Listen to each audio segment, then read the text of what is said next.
Okay. This is weird. I don't get this. Yes, it has. We are the Whitebirds. And we are the Crings.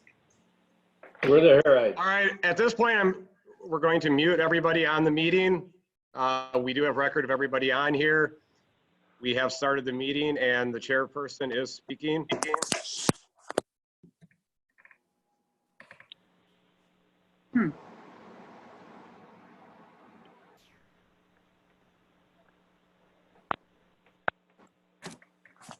I can't see the meeting Hannah Landon, recording secretary.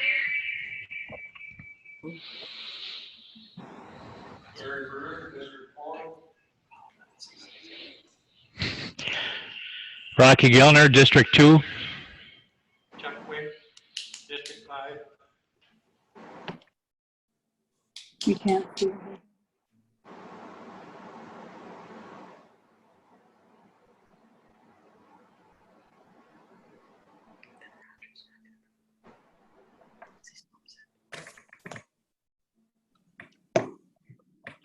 I'm confused. I thought we were supposed to see everybody. And Barb Morgan, District 6. Dusty. Justin Grant. Okay. All right, we have a motion to approve the agenda, please. Second. We have a motion and a second. All in favor? All right, we The need agenda. it passed. You got it, Hannah? All right, approve the previous minutes. We have a motion and a second. All in favor? Opposed? Motion carried. All right, we will go into the public hearings, and as soon as Dustin gets one of our guys hooked up here.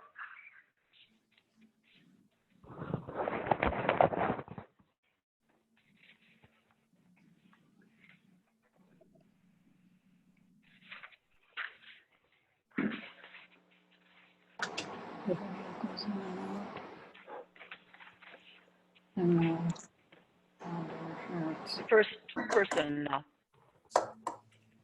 The first application is for Curtis and Linda Weepert. Yep. It is a rezone request of a portion of a parcel, approximately 5 acres, from A135 exclusive ag to A3 secondary ag on property located in the southeast quarter, section 14, township 16 north, range 6 east, town of Easton, Adams County, Wisconsin. The address is 820 Elk Ave.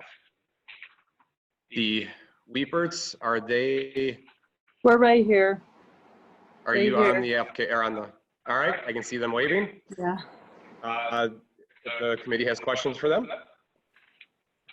Anybody on the committee have any questions?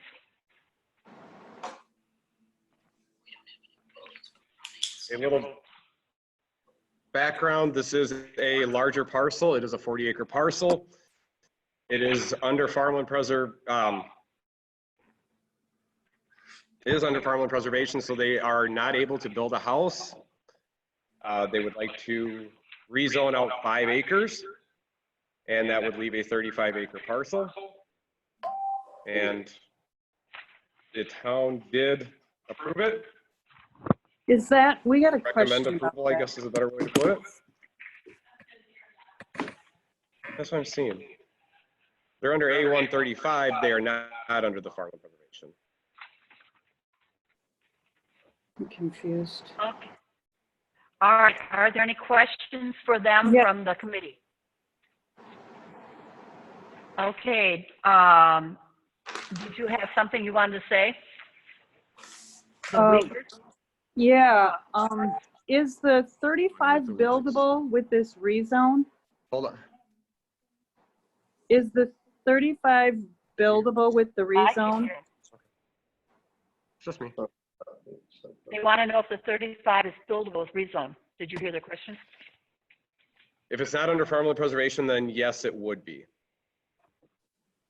Okay, but it currently is listed that way? We are currently listed that way on the 35?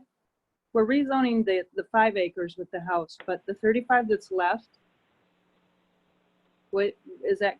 We didn't know A that. house was is a permitted use on that parcel. a house is? Correct. I mean, like, not on the 5, on the 35 that's left. On both parcels, you would be able to, a house is a permitted use. Okay, okay. That's good. Okay.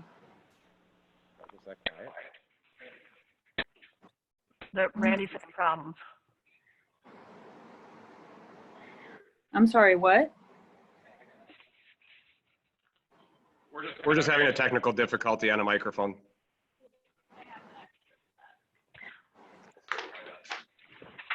How do you ask a question? Yes? You say a house, is that a single family house, multi-tenant? What type of house are we talking? You need to state your name and address, sir, please. Oh, my name's Russ Ruperts. I'm a property owner up there. I'm located on Fur Drive. I'm 40 acres next to this property.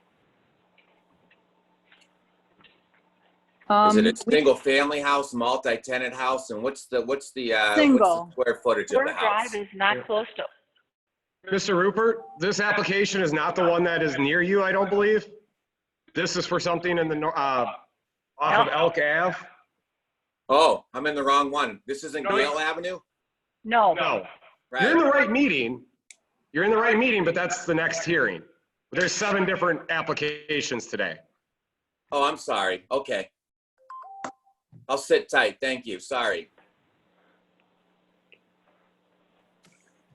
All right, is there anyone listening that is in favor of this, that wants to speak? Is there anyone listening that is opposing this, that wants to speak? All right, it's up to the committee.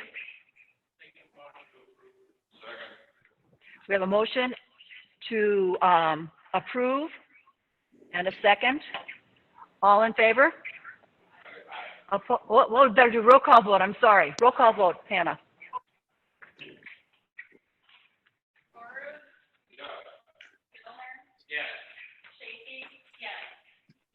Yes.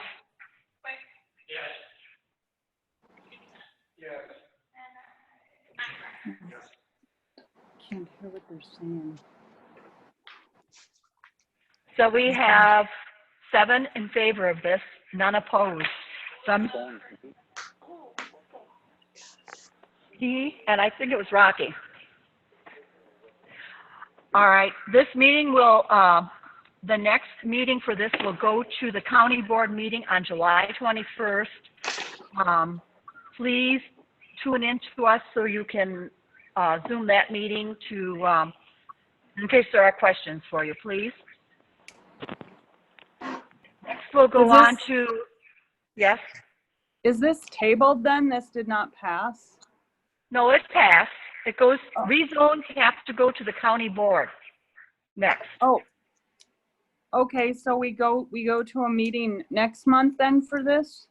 July 21st, there will be a county board meeting. Is that the At same? 6 o'clock. Is that the same ID and password to get in the Zoom, or are you gonna send a letter? Testy? It'll be the same phone number with a different meeting ID and password. You can contact our office to obtain that. Okay, thank you. Yep. All right, now we'll go on to the next one. Mary Jacobson Trust, Declaration of Trust for a rezone. Only the rezone part. I have no sound whatsoever. It says the volume's there. This is the planning and zoning pass. No, it doesn't. Yes, that would be me. I represent that.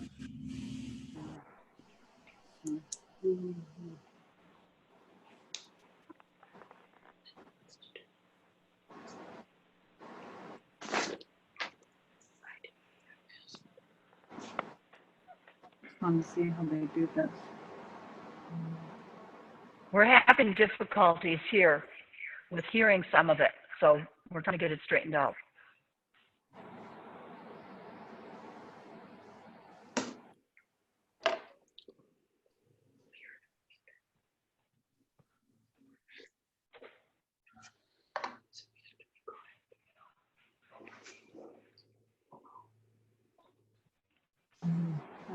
So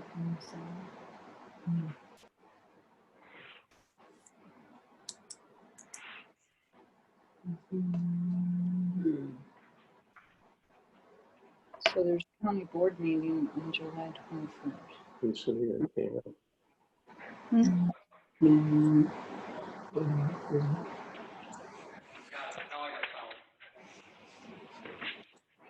All right, do you want to read the second one? The rezoning only? Next application is for Mary Jacobson Trust, Declaration of Trust. Rezoning request of a portion of a parcel, 5 acres, from A135 exclusive ag with farmland preservation to A3 secondary ag on property located in the northeast quarter of the northeast quarter, northwest quarter, northeast quarter, section E14 north, range 7 east, otherwise known as Lot 2 of CSM 50.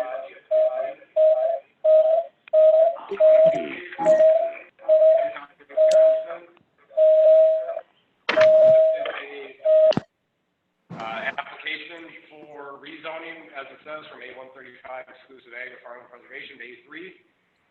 Under the current zoning ordinance, no houses are allowed to be built on a property that is zoned farmland preservation. Under A3, a single-family dwelling is a permitted use, and that is the purpose of the rezoning. Is to allow a house to be built.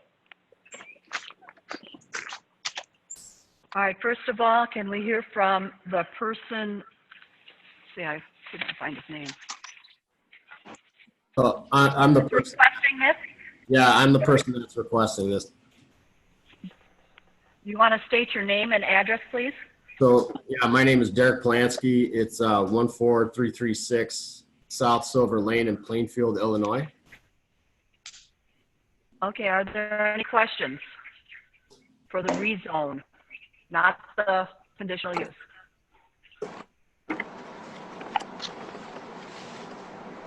Yeah, hello. Hello. Yes? We're not listening. Yeah, This is just the committee. Just the committee right now for questions on the rezoning. Oh, okay, I'm sorry. Yes, I have a question. Can you hear me, Derek? Yes. Who am I looking Okay, at? this is Rocky Gellner, District 2. There you are. How big of a house do you plan on building? So when we eventually do build, we're looking for somewhere in between 1,600 square feet and 2,000 square feet. Just a single family with multiple bedrooms? Yes. Okay. Any other questions for the rezone?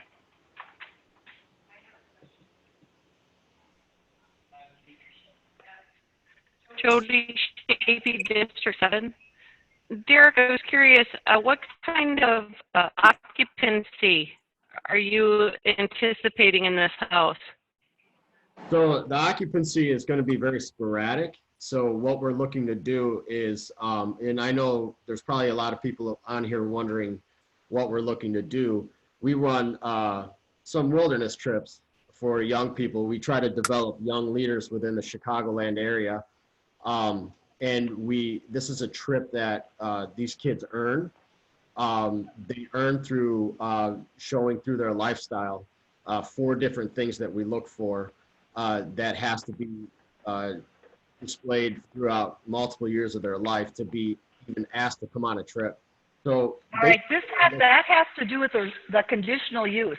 Right now, we're just concerned about the rezoning. Oh, okay. I'm sorry. Yep. Yeah, so I would say about 15, but it would just be for a night and then we're gone. Then come back for a night and then we're gone. Yeah. So this is Jody Shapey, District 7 again. I'm assuming, Dustin, you've made Derek aware of the septic size and whatnot that would be required. Also, the number of people that are allowed in the house. It's a 3 to 4 bedroom with that kind of square footage. Yes, in order to build a house it would have to be rezoned to A3. The use of the house is not the issue for this application. When it's time to build a house, all applicable laws would have to be followed, considering a number of bedrooms, septic system sizing, setbacks, permitting requirements, meeting the building codes, just as it would for any other applicant for a house. So, okay, so I'm a little confused because if I was going to buy a property and I was going to develop it, put a house on it, I would want to know that before I went through all of the steps to get to this. So this rezone for Derek, I'm assuming this would be pertinent information for him to know if he's truly planning for 15 people for occupancy. His plans for a 3-4 bedroom house is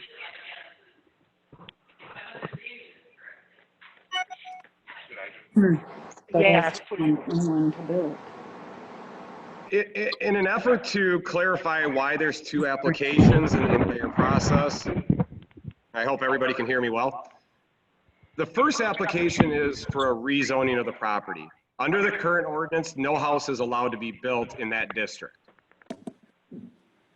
Going through a rezoning, if it was approved to A3, under the ordinance, there's certain uses that are permitted in A3 zoning. One of those uses is a single family dwelling.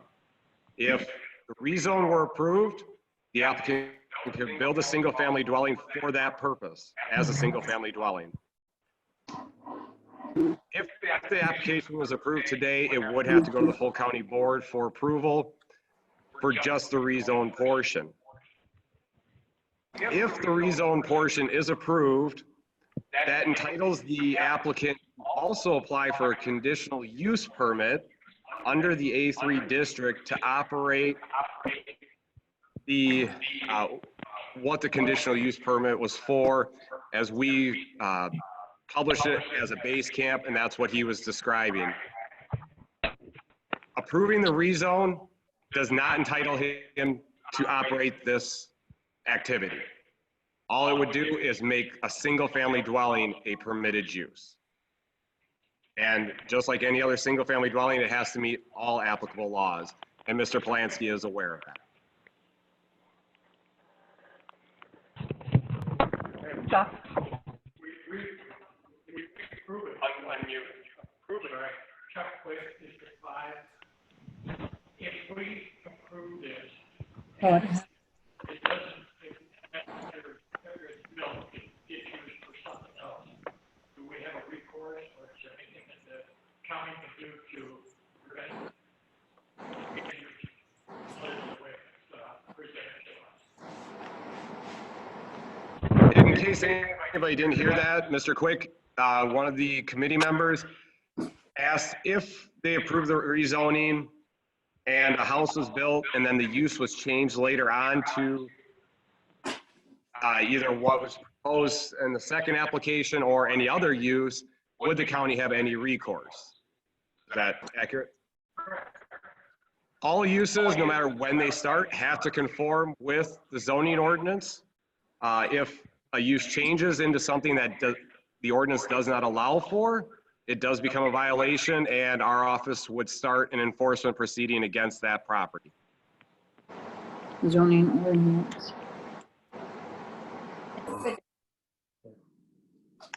But still gonna let it go, otherwise he's already planned that. It's up to the committee.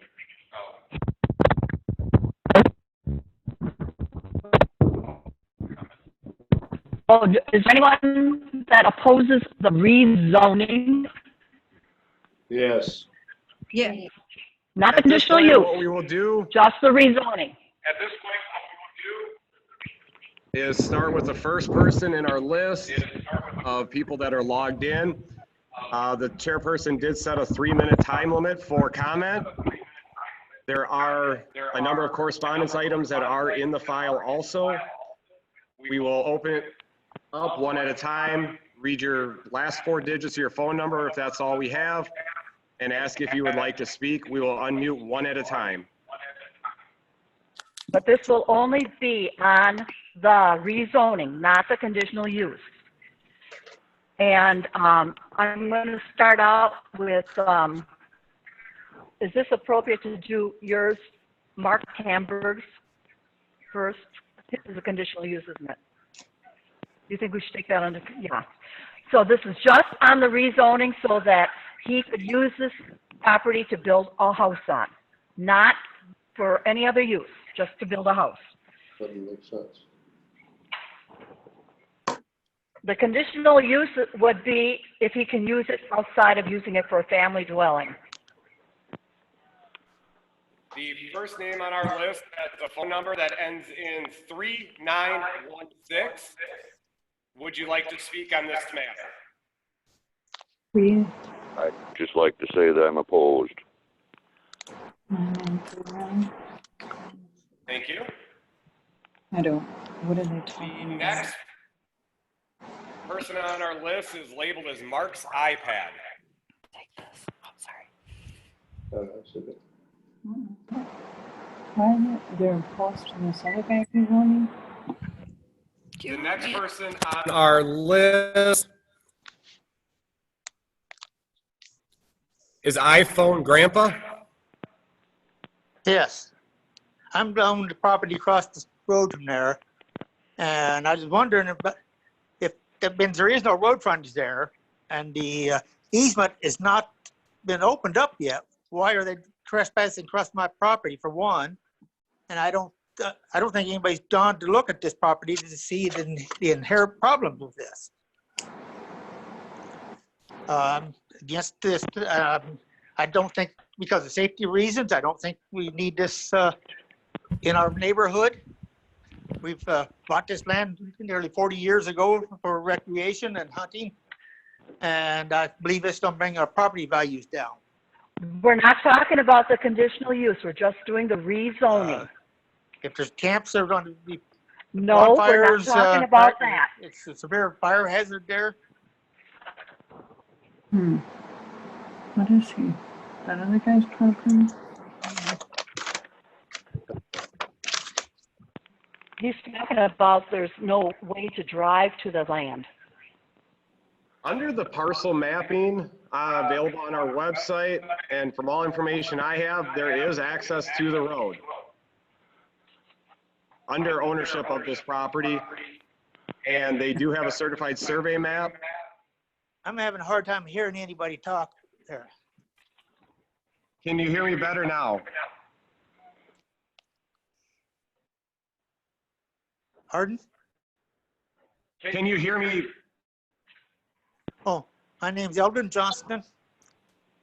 My address is 899 North Linwood Drive, Silver Lake, Wisconsin, and I own the property at 533 Yale Court, along with my partner, Owen Herright. Okay. Your question was, is there easement to this property? There is a deeded easement, but nobody's using it, and it's because it's not open. What they're doing, the seller and the buyer have been trespassing across our property to get to this property, because we own property on both sides of the road. Under our parcel mapping, can you hear me? Pardon? Yeah. Can you hear me now? No, just barely. Can you hear me now? A little bit. Okay. I think it's his, whatever he's with now. Our parcel mapping, and I will show you a picture of it.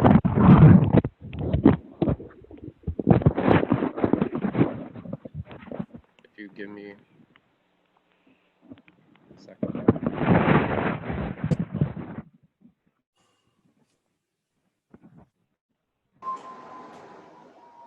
Maybe they can hear better now.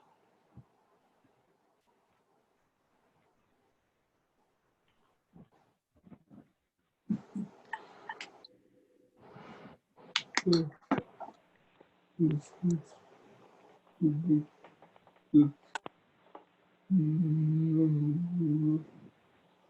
what?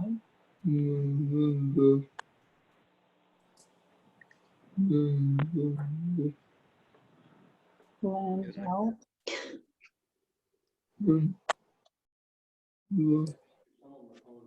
No, it's not according to the maps.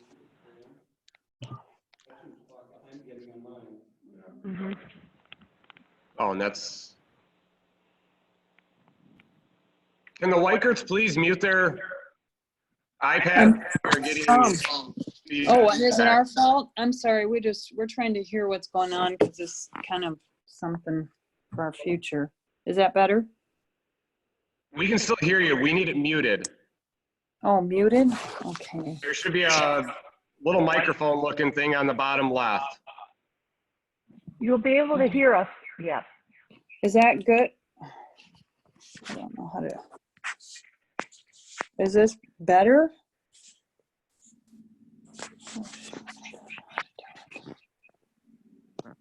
We can still hear you? We will mute you. No.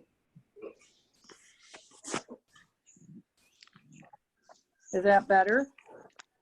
No.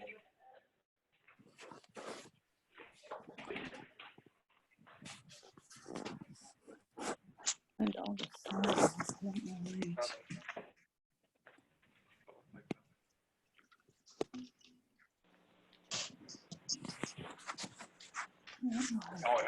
We gotta be muted. Can you mute that? You don't want to talk? They're gonna ask because they're talking to you now. For those of you who do have access to the video, the parcel highlighted in blue is the applicant's parcel. And there is a ownership out to Field Court. It does not show as an easement going in that direction. I'm gonna ask you to talk. Oh. Yeah, because you can say opposed. Because they're going down the list. Right, mute it for now. Can they hear us talk? Not until we turn you on. Okay, we're still listening. Some of them are still aren't muted.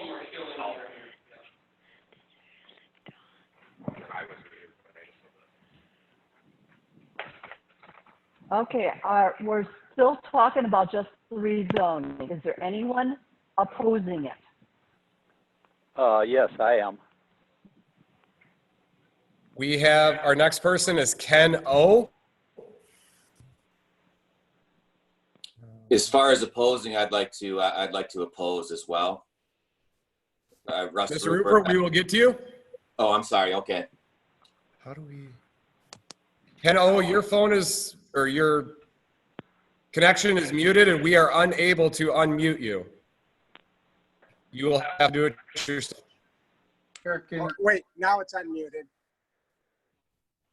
Can you hear me now? Yes. Okay. I have a residence at 486 Gale Court. And the reason I oppose this is this has been in our family for 70 years. And we know all the neighbors have been here for 40, 50 years. This piece of land, I know that was reserved for this. And I think it's very important that we maintain this because everybody in the area is hunters. They like their privacy. They enjoy the quietness, everything else. And to have another home just is going to interfere with our, as well as I would assume other people's privacy and everything else that goes along with building another home. And that's why I am opposed to this.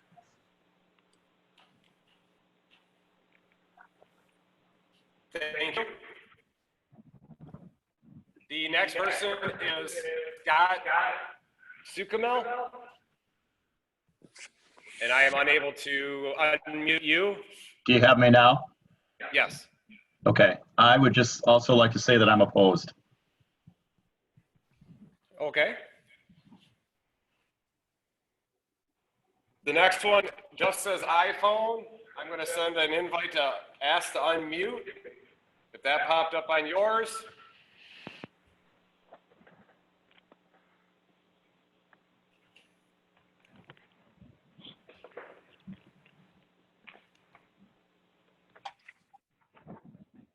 The next person is the last 4 digits of the phone number are 6367.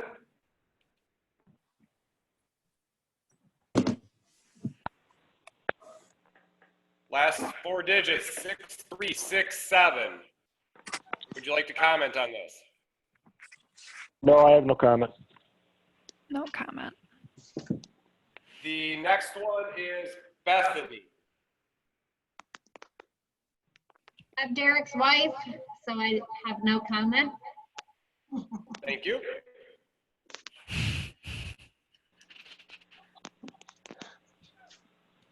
The next one is Jessica's iPad. I have a comment.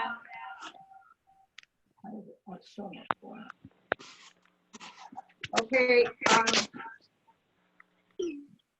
there's 2 letters in your commission file from Mr. Polanski, and it's confusing how this property is going to be deeded. The request for rezoning states that Mr. Polanski is owner. And I've looked on his site for the board of directors, and there isn't one.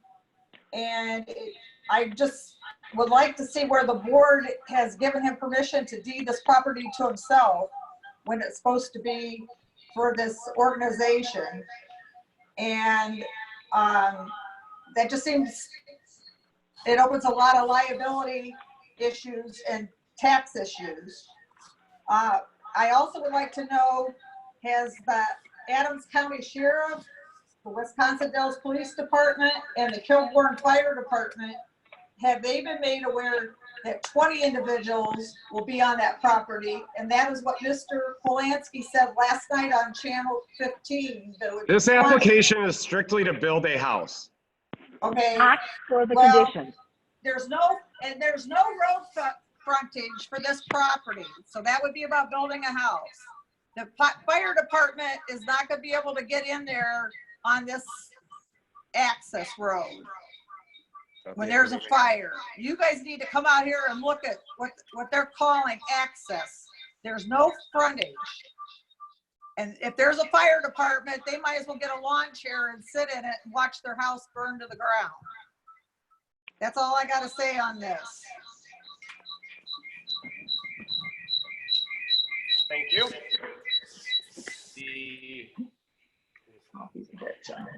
What was her last name? Jessica, what was your last name? Who was that? Diana Oberdorf, 506 Gale Court. The next person has the last 4 digits, 6939.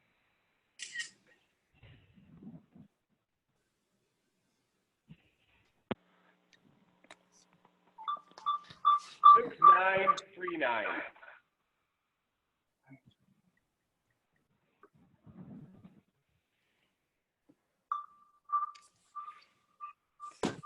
Anybody with a phone?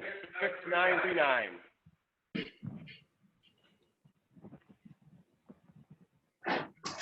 The next person on the list is Linda Sherbon. You will have to unmute yourself.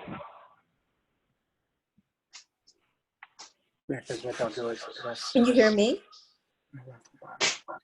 Hi, can you hear us? Please state your name.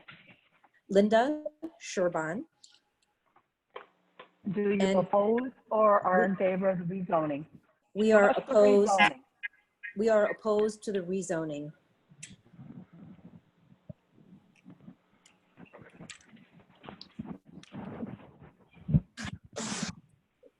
The next person on the list has the last 4 digits, 0477. A 414 area code. I don't know why it was showing down the recuse instructions. What? I know these are just so hard. 0477.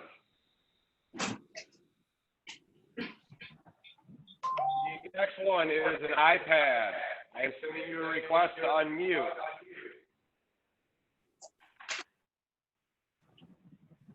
Can you hear me? Yes, sir, we can hear you. All right, my name's Owen Harride, 533 Gale Court. I oppose. Thank you. Next one. The last four digits, 7034. Yeah, hello. Can you hear me? Yes. Yeah, I'd like to oppose this because I think it's just a way to get the rest of it rezoned to put up more houses and more buildings. There's no reason to rezone this. There's no reason to put a house in there where it's too vague what their eventual intentions are. And it's kind of vague even what the organization is. They've got 3 names: Youth for Christ, Well, Create this for has More nothing to Ministries. do with that organization. This has just rezoning. Right, but you know very well that they're going to come back and ask for rezoning for the rest of it and to put up more houses and things like that. There's no reason to open the door for trouble for the county this way. There's especially since Mr. Polanski at one point said that he may move his family up there, and then he's saying he's going to have 10 to 20 kids. Some of them might be people with law trouble and stuff like that. There's just no reason to do this. Okay, thank you. Next. Okay. Next person on the list, Mr. Rupert. Can you hear me? Yes. Great. So I do oppose this, but I do have a couple questions. So I do have a certified survey of the property. There is a small little finger that comes out and does hit Gale for access. Is that wide enough to put a driveway in to get medical personnel, emergency health personnel, and so forth onto that property in the event of an emergency? Adams County's ordinance requires 33-foot wide road frontage, and that meets that. That does meet that? Yep. Okay. That was just my, and then I guess I don't know if this applies or not. Is there any, as far as single family home, is this going to be for profit, non-profit? Just is it going to affect our tax base in any way? This is just for the single family home. This is not doing any conditions or anything else beyond that. Okay, I oppose the single family home. Thank you. Thank you. The next one is Holly's iPad. Holly Kramer, 566 Gale Avenue, and I oppose.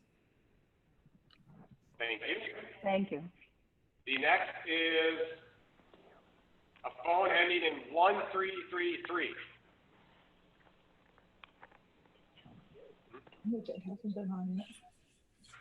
The next is Jill Maurer.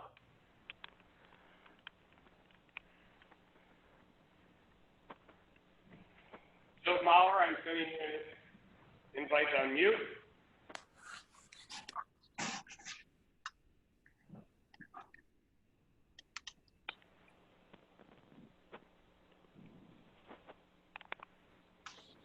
Jill Maurer, are you on? Or would you like to comment? No comment. Thank you. Next person, Dawn.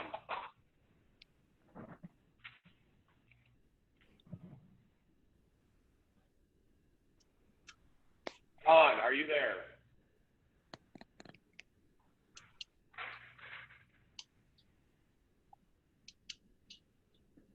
Last chance for Dawn.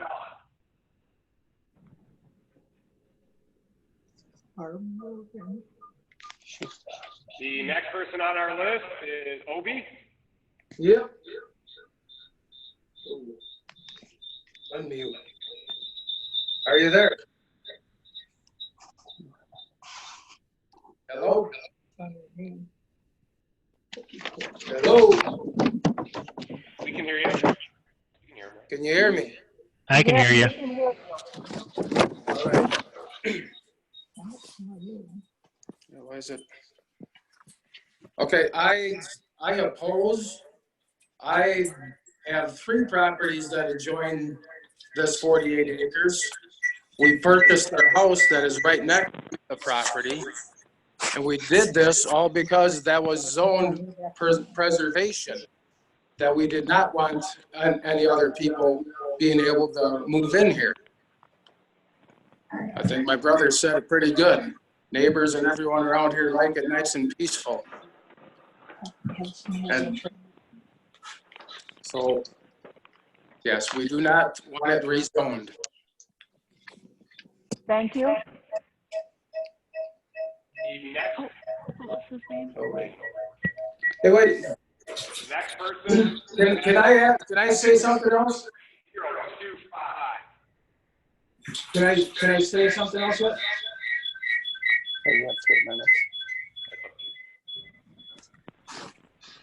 He wants to say something Oh. else.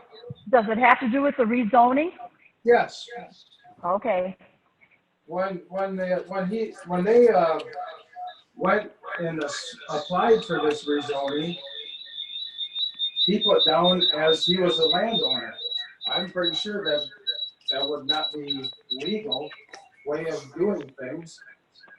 That if the property owner, he is not the property owner. The property owner should be filling that stuff out themselves. Okay, thank you. Just going through and muting a couple. So once again, the last 4 digits, 3025.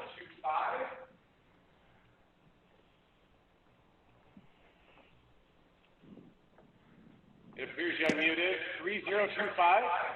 Would you like to comment?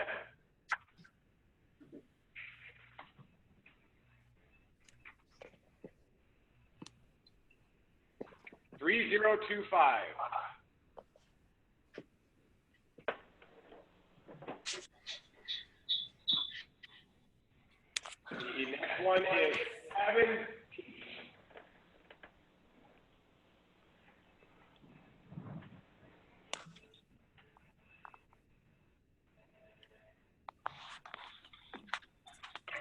Kevin H. Shoot, if I mute mine, I don't get to hear. Can you hear me now? Yes. We can hear you, Kevin. All right, Kevin Harride, part of 533 Gale. I oppose. Thank you. Thank you. The next one is last 4 digits, 2879.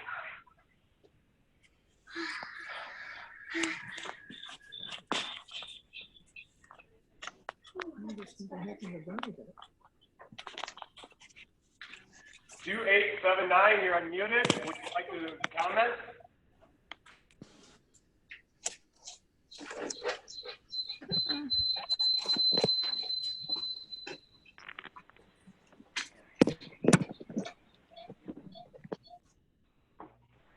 The next 2879, last chance.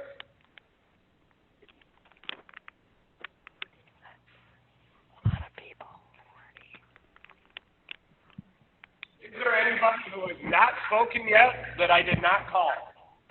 How is your sign in? I haven't spoken. Please state your name. Are you speaking with me? Yes. My name is Mary Bernadette Wisniewski, and I live at 523 Gale Court. And before I make a comment, and hi, Hannah. Before I make a comment, I have a question. You talked about this is just for the house, not about the A3. Is that A3 going to be discussed later today or just the house today? The A3 is the house. That is the rezoning. That's only the portion of rezoning. Okay, well then I have I have a comment, and I'll time it so I don't go over. And just one moment, please. Now it's going. Okay. I was advised by an attorney versed in municipal zoning that the current zoning application is a classic example of spot zoning, and most municipalities regard spot zoning as harmful to the overall zoning district. Even a change to A3 is still protective of the agricultural use of the property. But this whole concept of what they want to do is not supporting the intent of A3 zoning, and I most assuredly oppose this zoning. Thank you. Thank you. Is that it then?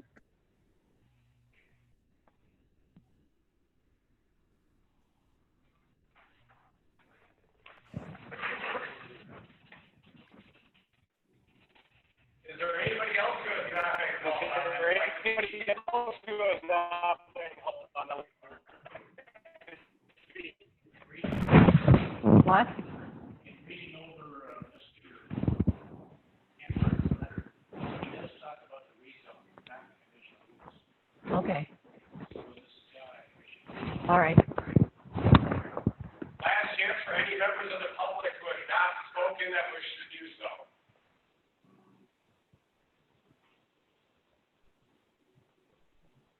Okay, we'll go to the committee.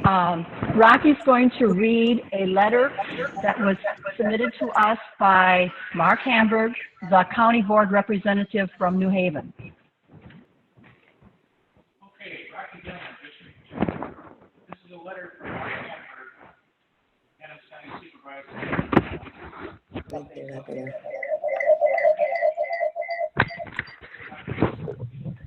Here, without the headphones, I can hear you.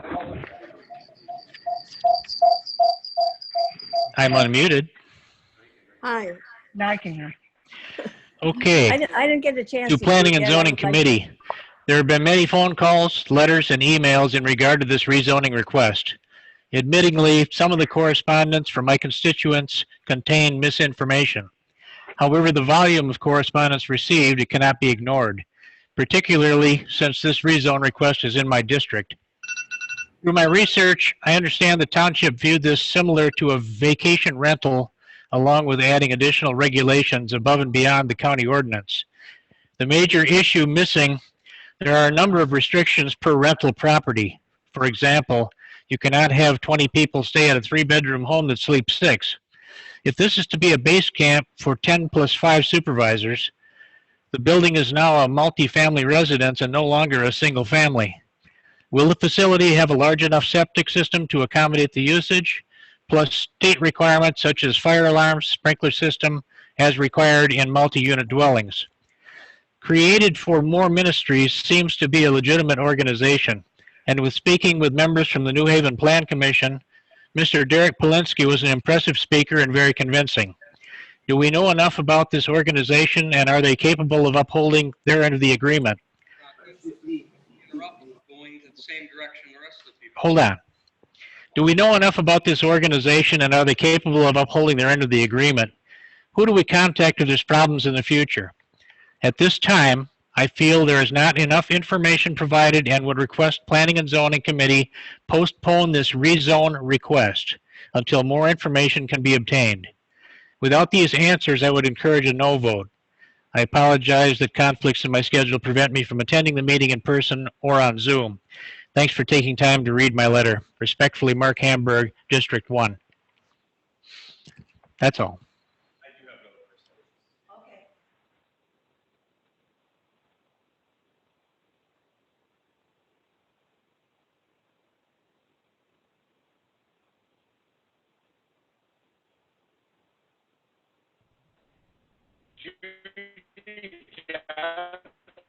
Are you still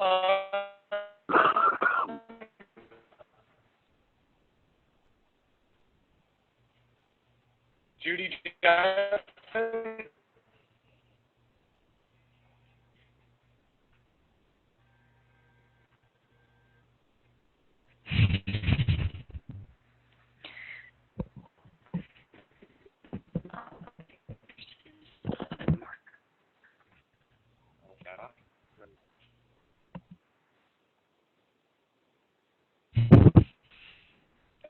We do have correspondence from Judy Johnson. I know she was on here and she is gone.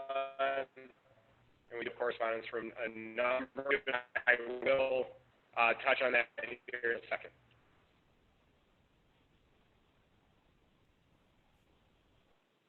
As was available on the website, there are a number of members of the public that did submit emails and correspondence to our office. After reading the emails, and they have been available to the committee for, as soon as they came into our office, they were made available to them. I'm going to read the names of the people who have submitted emails. The vast majority of the content of them, they all said the Mary Jacobson Trust application. I think the vast majority of them are going to pertain to the next one, but it didn't distinguish, so I feel the need to tell you these people did supply emails, and you, the committee should have all read them, hopefully, or already.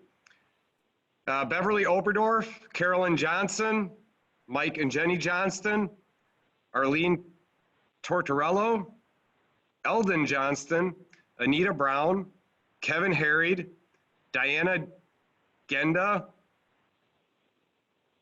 Jennifer Morandi Marconi, Michael Marconi, Randall Fredericks, Linda Sherbon and Joseph Pershon, Rachel and Leland Chi, Dan Oberdorf, Mark Schaffhauser, Lisa Gacias, Elizabeth Tortorello, Kurt and Victoria DeLong.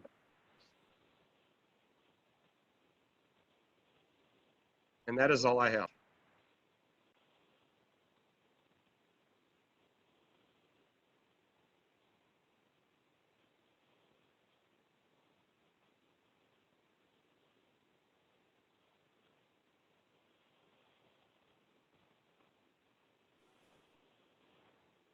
Excuse me, I was under the impression that you were going to read the emails. I have a question.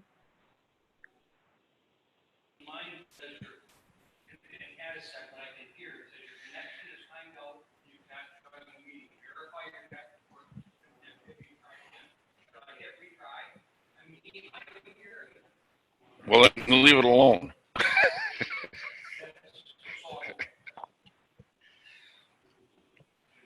Hey, this is Owen Harrod. I did send an email also. I didn't hear my name called. Does New Haven Town Board and their Planning Commission both unanimously approve this?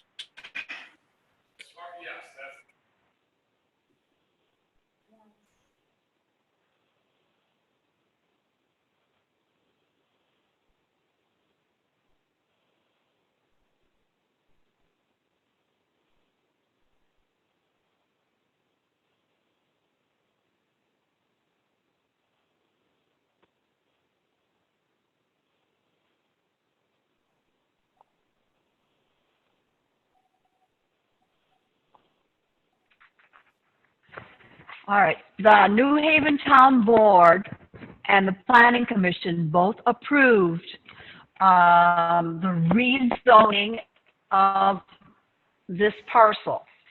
We're not going to do the conditions because they have that separate. But the rezoning, yes, they approved. Randy, So it's up to the committee now. I don't need different than any other zoning requirement. We last reading, there's nothing here. There will single home area. I said for us to turn new ones on just because they're in farmland rate. Are you making a motion to approve? I'm just making comments. Okay. I'm making for CBL and pardon, I can't. Right.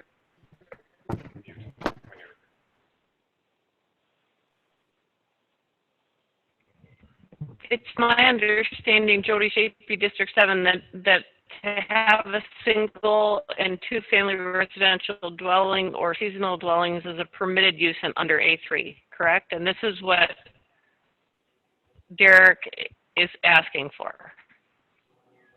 Plain and simple.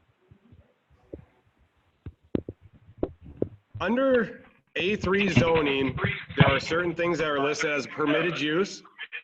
Single and two-family residential dwelling and seasonal dwellings is listed as number 2. Livestock, ag uses are listed.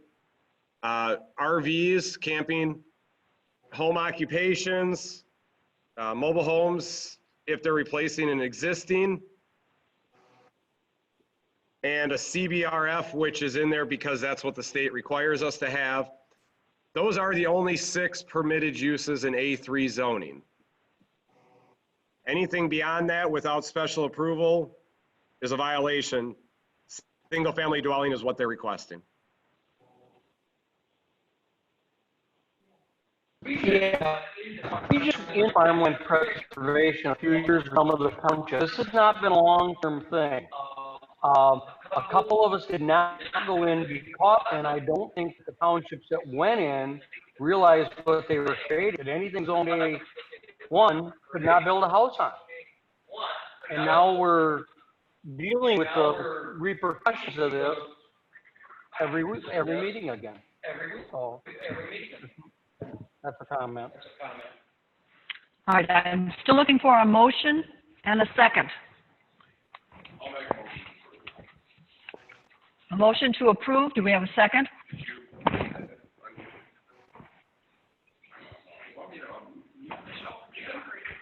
Yes.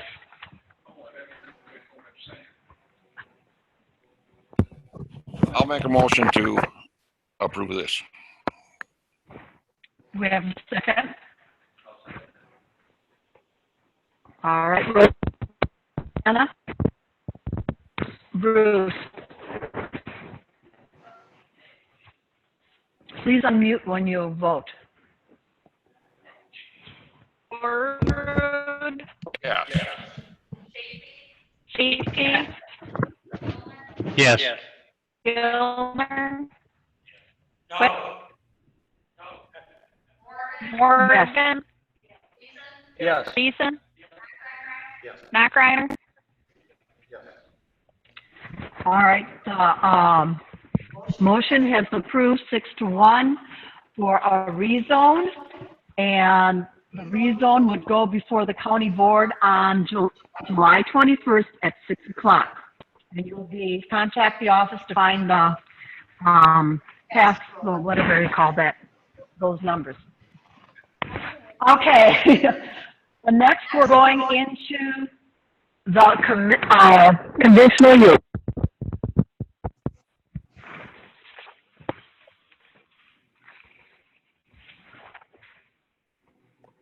The next application is for Mary Jacobson Trust, Declaration of Trust, a conditional use request under 405-32 of the Adams County Comprehensive Zoning Ordinance to allow the parcel to be used as a base camp for small group trips on property located in the northeast, northwest, Section 5, T14 North, Range 7 East, otherwise known as Lot 2 of CSM 5858, Town of New Haven, Adams County, Wisconsin.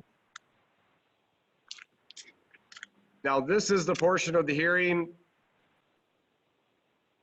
Under A3, there are permitted uses, as I discussed before. There is also a list of uses that are permitted upon issuance of a conditional use permit by this board. The applicant is applying to, as everybody has read, is applying to do one of these conditional use permits. And at this point, I would turn it over to chairperson to.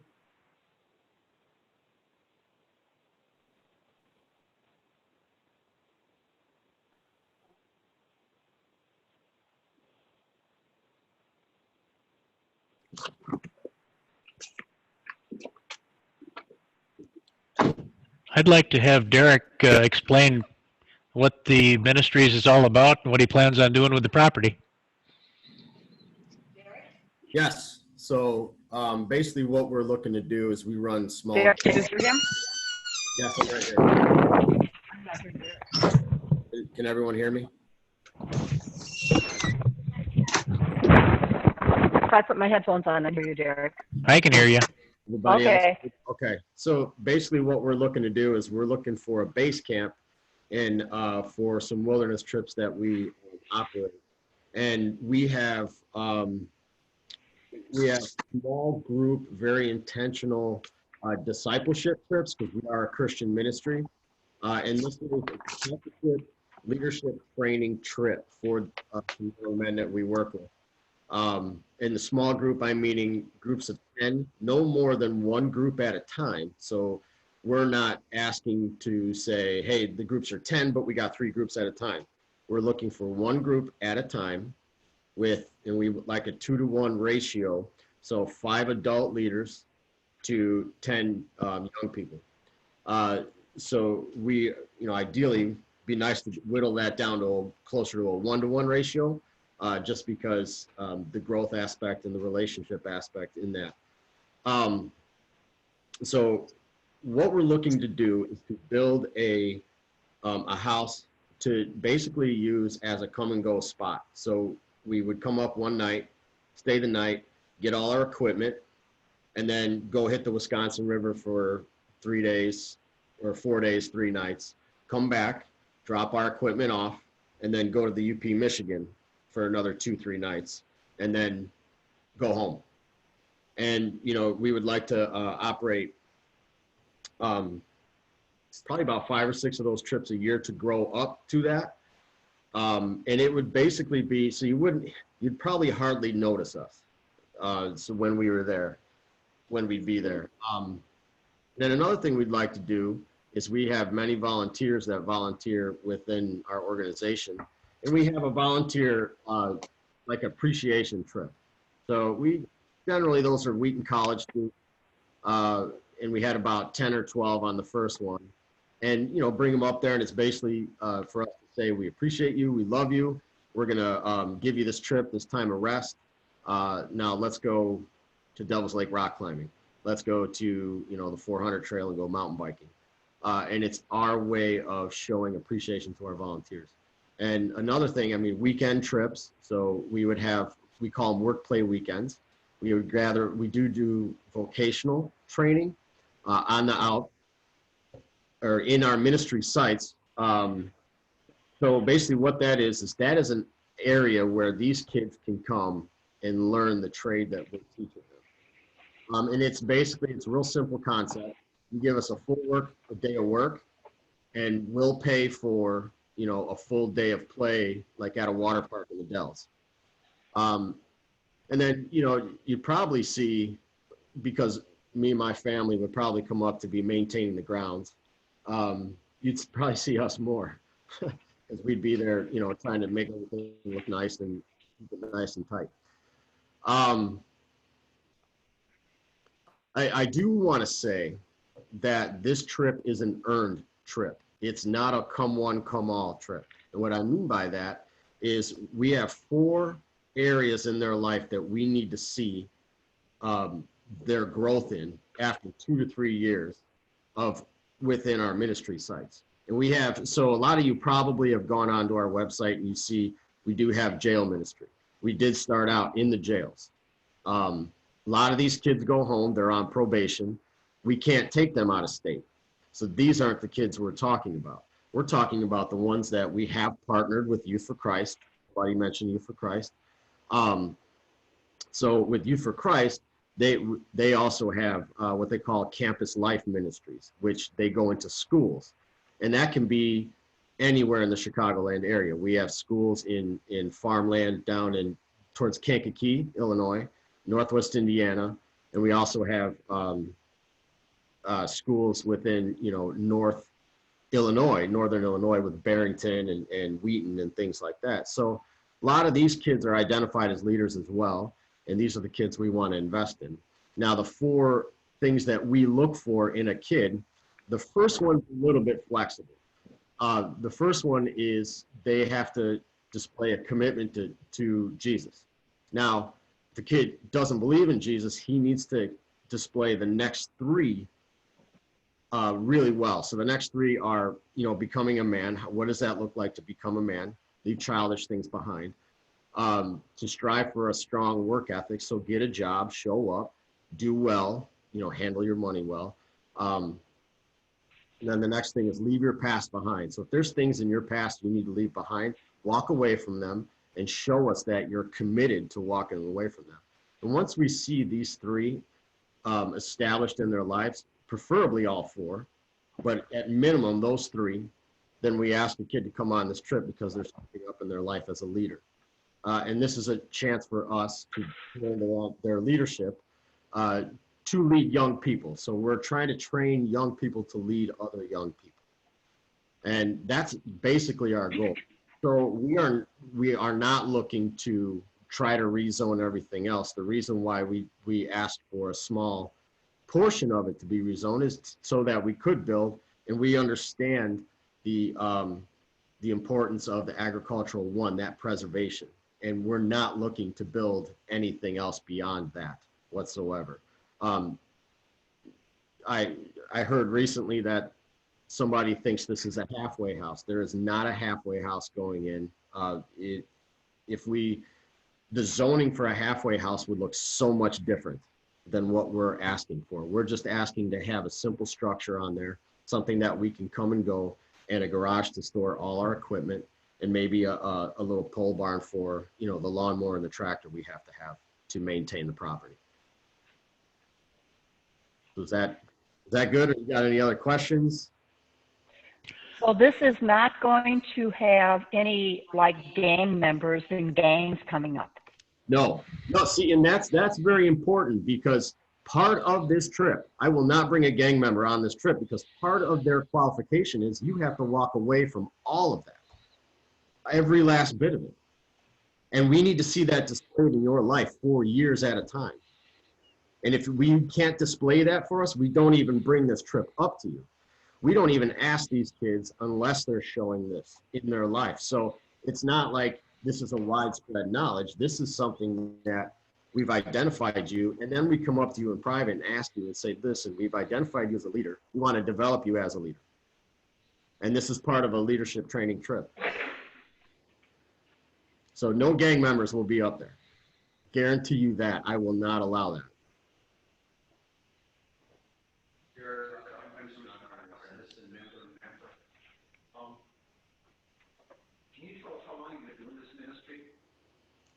I'm sorry, I can barely hear you. Say that again. He wants to know how long you have been doing this ministry.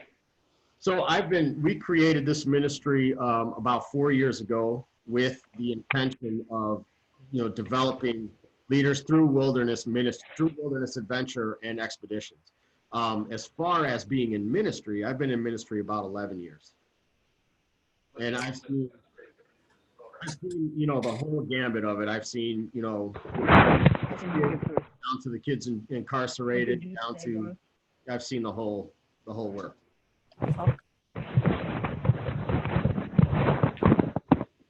Is there anybody else a question? Yes, I do. I have a question, a couple of questions. Please state your name. Just wait. This is just the committee speaking. Okay, sorry. Not the public right now. We'll get to the public later. Committee, Chuck? Yeah, my question is, your supervisors, what kind of a background do they have? As far as, so they are adult supervisors like myself. They are in ministry as well. Some of them will be with my organization. Some of them will be with Youth for Christ. And they have been screened, so we don't hire anybody unless they've had background checks and things like that. So and then we have training on certain things to look for in kids. We have all kinds of training as far as, sexual abuse. We have to identify that in a kid's life. Things like that. They have all those trainings under their belt. Any other questions from the committee? Jody? Jody? District 7. Sir, just curious, how are you going to get around the occupancy? Are you bringing up campers for the people that are beyond one single family dwelling house? I'm sorry, I cannot hear that. Her question was about the occupancy of the house. Yes. How are you getting around the occupancy of what you're planning to do? Because you're having a single family house. Yes.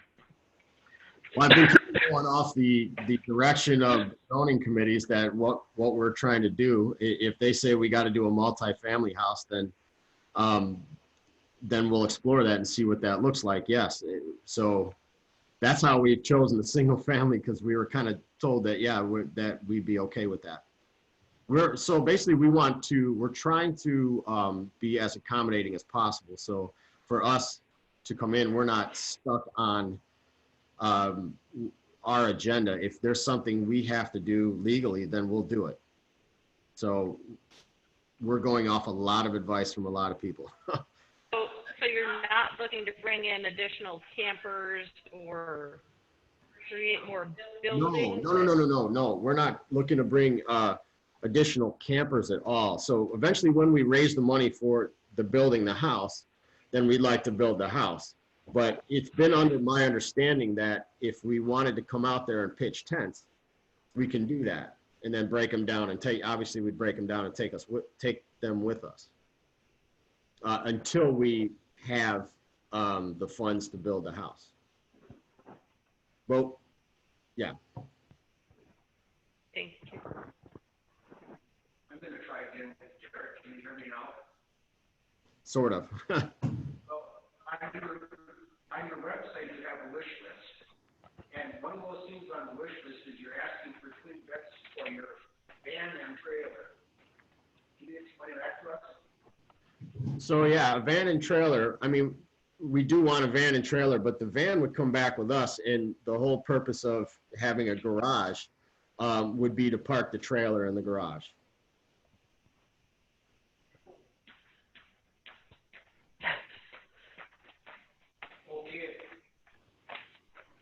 And then what are the twin beds that you're asking for the van and trailer?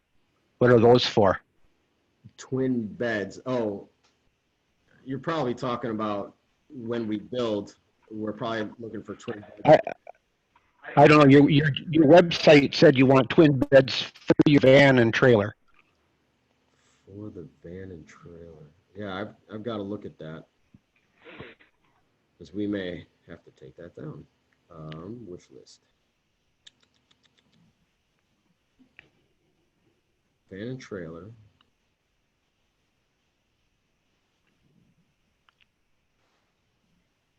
Yeah, so no, the twin beds, so what I'm looking at is the bunk beds and twin beds, and we're looking for that for when we build the house, that we can put those in the bedroom. All right. Thank you. The van and trailer is separate from that, yeah. Any other questions?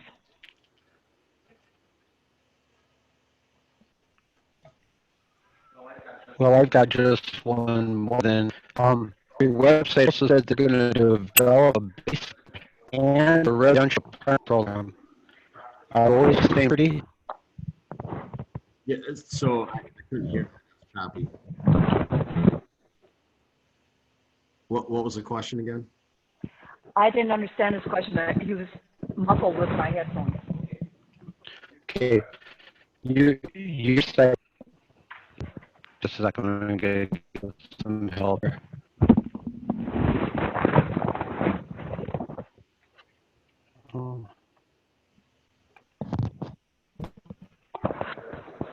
me now. No. Now I heard you that time. Okay.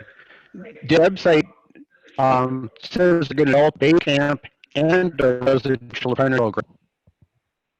Yes, okay, so the residential apprenticeship program is going to be back here in Illinois. So we're looking to build. Okay, that. Yeah, no, that's back here in Illinois, and that's going to be probably within the Chicagoland area. And that's where that program is going to, we're not looking to put that up there at all.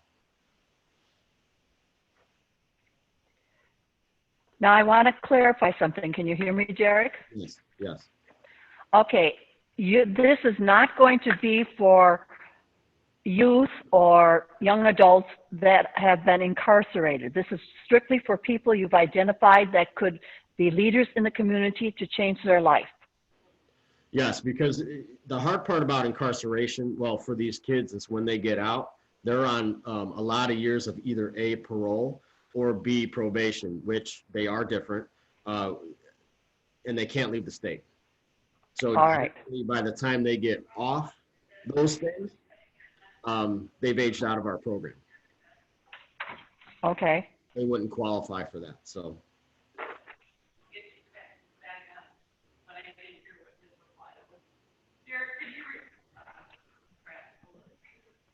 Jared, she would like you to repeat it because something was off on her computer. She didn't hear you about incarcerated coming up here or not. Yeah, so generally what happens with the kids that are incarcerated, when they go home, when they get out, they're either on probation or parole, and there's multiple years that they're on this. So generally by the time they get out and then they get off probation or parole, they can't leave the state while they're on that. Then they've kind of aged out of our program. What is the age limit to your program? Yeah, so we generally work with, we could work down to 11, but most of our kids are about 30. So we have two different age brackets that we like to work with, and that's 13 to 16. And it's only because of maturity levels, 13 to 16, and then 17 to 20. So if they've turned 21 and they want to come on this trip, not want to, but we ask them to come back as what we would call a junior leader. So that means that they've excelled so much that we're putting them in a higher position, but they're still under us. So in that, the cutoff for that would be 21 and 22, because generally once they're 23, it's time to hit life. You know, it's time to go out and get a job, start paying bills. So, yeah, does that answer your question? So I would say 13 to 20, and then 21 to 22 as a junior leader. They could be a junior leader on one of these trips. Any other questions? All right, and we'll open it to the public then. The public, we are going to open it for everybody else to be able to speak one at a time. You have to state your name and address again, and you're going to have to, you will be limited on the amount of time, and we do not want you to read your letters because we've all had them and we've read them all. This is just to state a further opinion.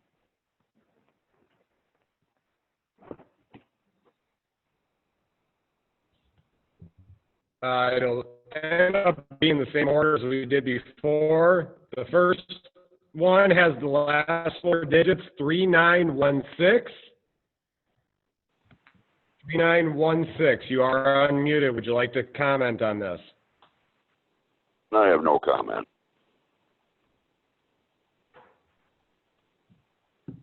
No comment, thank you.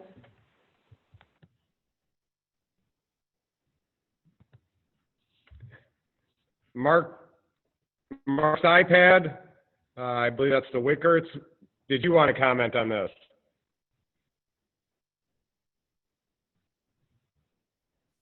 No comment.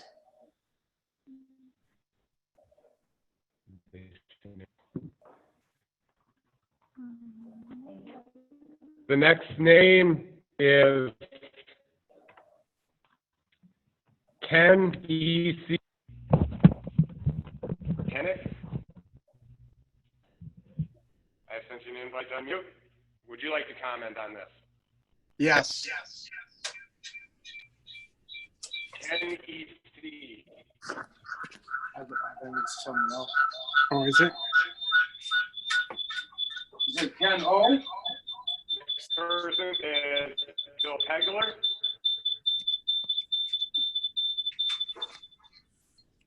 Next person is iPhone Grandpa. Oh, grandma.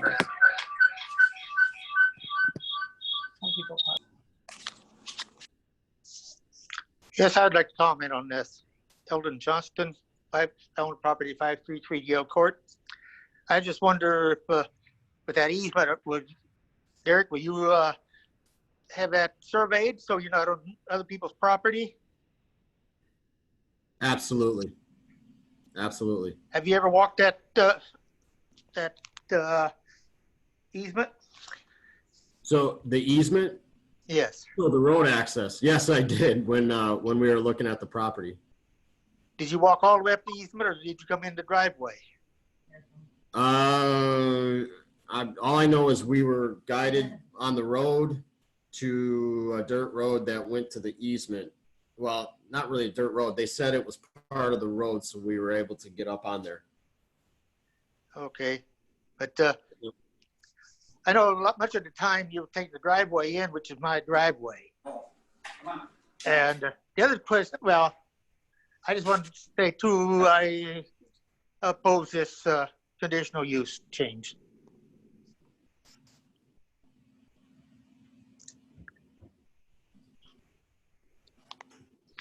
That's all I have.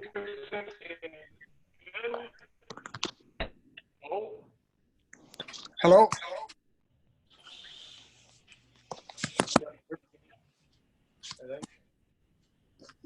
Yes, this is Ken Oberdorf, 486 Gale Court, regarding changing the conditions or usage.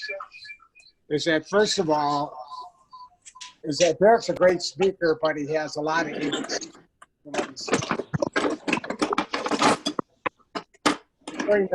During the meeting at New Haven, he said, and this is, I quote, Derek said it will end up being every week eventually.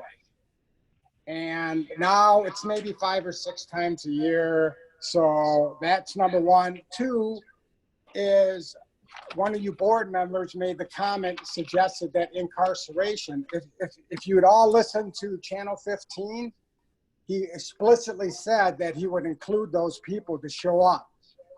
And now it's interesting, now that you question him about the age groups, it's first, he said 13 to 20, 21 to 22. Well, now it's 11 and 15 and 16 and 24. So he's reducing. All he's doing is providing you verbiage to seem it's not what it's really intended to be. And, you know, first of all, I cannot believe the township board, so I can't wait to start the recall for them, because this is ridiculous. Tom, Tori, Mark, is that not one person reached out, and then because they approved it without any landowners, we have 6-1. I don't really understand the purpose of a board meeting if you guys are just going to rubber stamp it because they said anything. I thought the intent was to listen to landowners, and it's been very apparently, you read off 21 letters opposed, you read off all the concerns, everything else, and not one person even listens to what we say. And I don't really understand the purpose of it, you know, and we can go over here. It says how many vehicles, and these are his great comments, probably 2 to 3 vehicles in a trailer. It would be operated in the winter, probably, but not quite sure. And kids, gang members, history of violence, drug addiction, these are all part of his program. Not one thing in his website says anything that these are kids that he's trying to change this thing. Is changing it. I mean, at the end of the day, is first of all, you shouldn't even give a permit to try to change the use, because everybody here loved what we had, and now you want to change it, and now we have to go through a second motion. if you would have listened to what everybody said, we wouldn't even have to discuss the second motion. And it's just ridiculous. Everything that he states on his website, and you asked one of the other questions you said about education. What are these counselors? There's no education. So it's like, oh, he's got a good record. It's this. I mean, you can't be a ministry and have education. I mean, you went to the ministry school. He went to school to do that. Now you're going to have disadvantaged kids with background issues, and they're going to be unsupervised for untrained personnel. And now he says, well, we'll do tents. Oh, we'll start with tents. First of all, why doesn't he get all the money up front and then talk to us with a nice grandiose plan? 15 seconds remaining. Excuse me? I'm sorry, I didn't hear you, Dustin. 15 seconds remaining. Okay. But, and all I'm just saying is that I wish you board members would listen to us. Well, because obviously New Haven didn't think it was appropriate to reach out to everybody else. And do your due diligence, everybody. Listen to channel 15, what he said, read the notes, find all the discrepancies. And, you know, Derek, maybe your intent as well, but you're way ahead of the curve. You shouldn't be talking about this until you've been doing it for 15 or 20 years. I God bless you, and I wish you the best of things, but please listen to what the landowners want. Thank you. I'm sorry if I went over, Dustin. All right.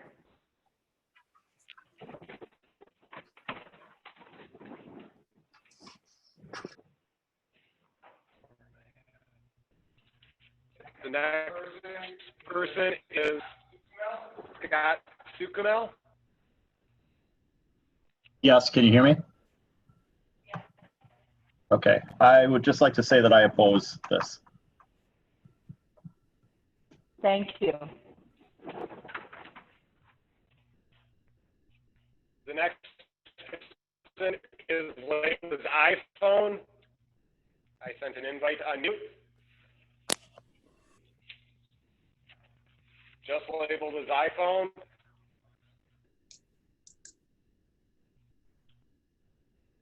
The next one is 262 area code, ends in 6367. No comment.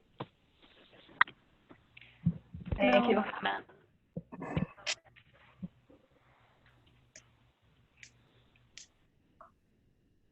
The next person is Bethany. No comment. No comment.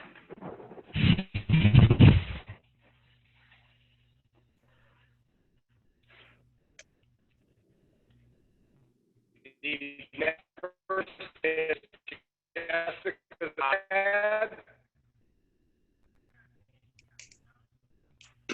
Are you ready for me? Jessica? Yes. Okay. Yes. Jessica, this is Diana Genda, 506 Dale Court. First, I'd like to amend my letter where I stated that if they just needed this house for one night, 3 or 4 times a year, why didn't more ministries just buy a house already for sale in Adams County? I would now like to state that why wouldn't they just use one of the many public or nonprofit campgrounds in the Dells, Reedsburg, or Portage area for 1 or 2 nights before they go out on these 3 or 4 night trips on the Wisconsin River or to the Michigan UP. They could store their canoes and camping equipment at any one of the many storage facilities in the area year-round when not in use. They could then use the saved funds of not building a house to provide these young men with some equipment to pursue these outdoor activities for their own mental health when they get back home. They could also use funds to provide tuition to technical schools for the building trades they are looking to support. Mr. Polanski states that he has worked with many of these teens and men. Yes, they are men. If they are over the age of 18 and could serve our country, they are men. His own website says they work with individuals up to age 24 that have been charged with attempted murder, and battery. I just wish everyone would stop calling them teenagers and youth. I've tried to look for positive news articles on More Ministries website and in the Chicago Tribune website, and I was unable to locate not one. I would welcome any news coverage of encouraging stories where Mr. Polanski's work has had a positive influence in Cook County, and perhaps where the burning desire comes from these prisoners and detainees to spend time in Wisconsin and not in Chicago or in their own state of Illinois, which would, then they wouldn't have to worry about the ones who can't leave Illinois. Has More Ministries received any grants, private, state, or federal? Normally, a 501c3 brags about the grants they receive, as it adds legitimacy to their organization. I did not see even one grant listed on their site. This organization received its determination letter from the IRS on June 23rd, 2017, and filed a 30 postcard seconds remaining. return. Huh? 30 Okay. seconds. Nothing has been filed for 2019. Our township has a rule that there is absolutely no camping anywhere in our New Haven Township. If Mr. Polanski is thinking of putting the extra bodies and tents on his property and its team leaders in the house, I guess he will have to go back to the township for an exception. And that will make a lot of people in the township very happy that have been trying to get camping approved for years. Time. Thank you. Thank you. It passed. The first part passed. They don't care. That's the bottom line. Yeah, they don't care. There was nobody who was for it. There was nobody that was for it, and they still passed it. They didn't table it. Goes to the. Nothing. They don't care. We could have had 50 more people that said no, and they still would have passed it. They knew what they were going to do before we got on here. Hi.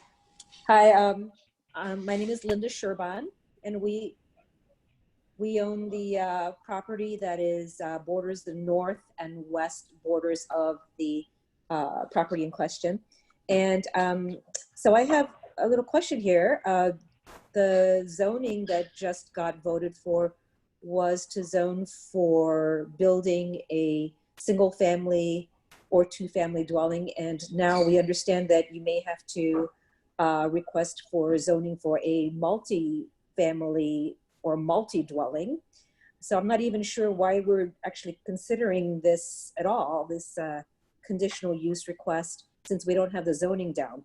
So second thing is, goes back to that same question. If you're thinking of 15 people, 5 of which are supervisors and 10, that goes, again, it's way too many people for a single family. So that's the same question, I suppose. You mentioned adversity, but the person before me stated something about incarceration, which is what I had heard, but you claim that these people have never been incarcerated because they would be then out of your age range. I'm not quite sure which is correct here. I was under the impression that they were incarcerated. And if they weren't, then who are these people? I understand that they've had some sort of, quote, adversity in their life. What kind of adversity are we talking about? And how are you finding these people? Where are these people coming from? Where are these youths coming from?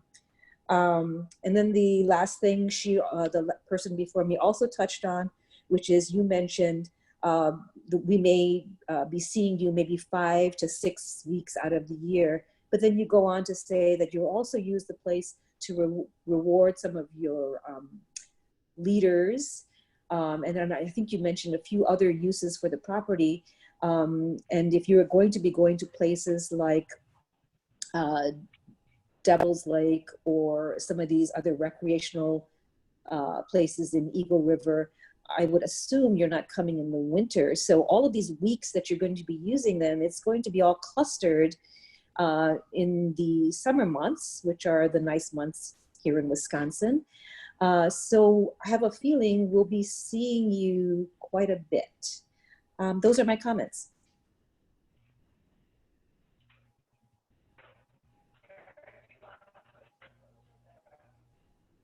Eric, do you want to address her concerns? Yes, so, so with the zoning for the single family, you know, like I said before, I'm going off the advice of the zoning committees, the township, and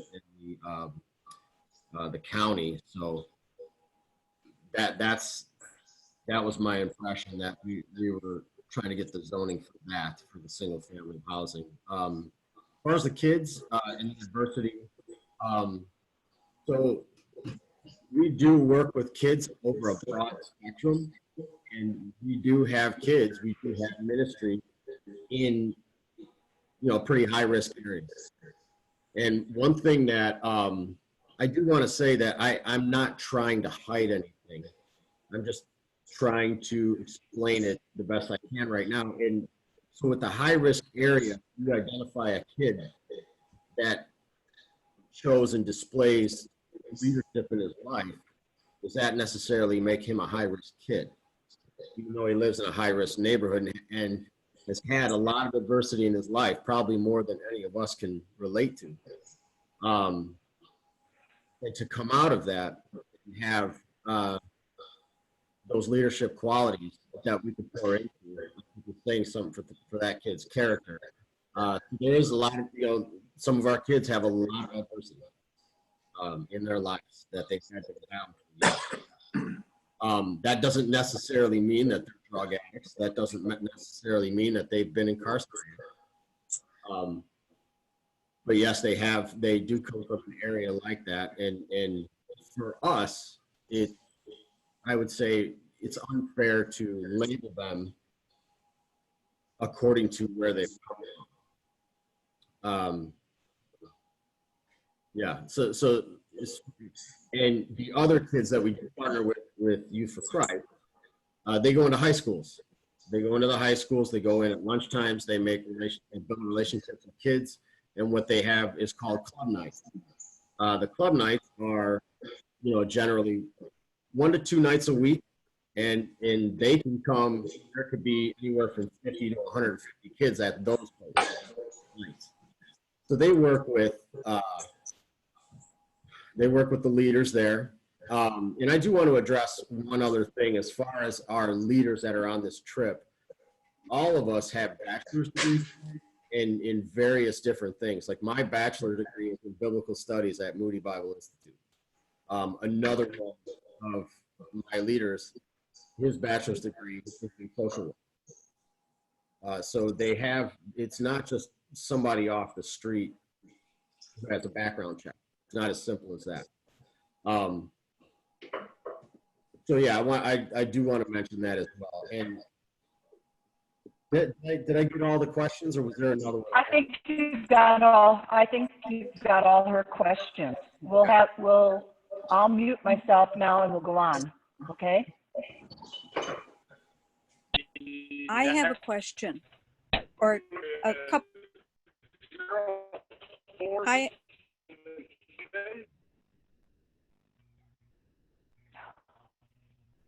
0477. Would you like to comment? Yes, this is Rachel Chi. Can you hear me? Yes. Okay. I reside at 441 Fur Lane, which is also to the north and west of this property.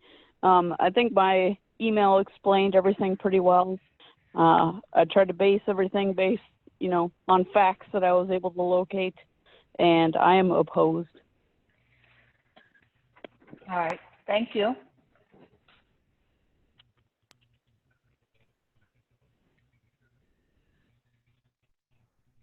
The next person is his iPad. I'm asking to unmute. Yeah, can you hear me? Can you hear me now? Yes. Yes. Okay, my name's Owen Harrod. I did send an email. I did not hear my name called. And I guess I'll just go on record as I oppose. And I think this. Thank you. All right. Thank you.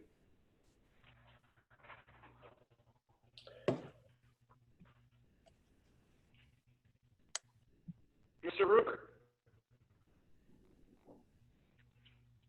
Yeah, can you hear me? Yep. Yes. Can you hear me? Yes. I just have a couple questions for Derek. Derek, is there a specific denomination that your ministry follows? No, we're non-denominational. Non-denominational. Well, I would say we're Protestant. Okay, so it's one or the other. It's non-denominational or Protestant. You're Protestant? Well, Protestant in meaning that we are not Catholic or Orthodox.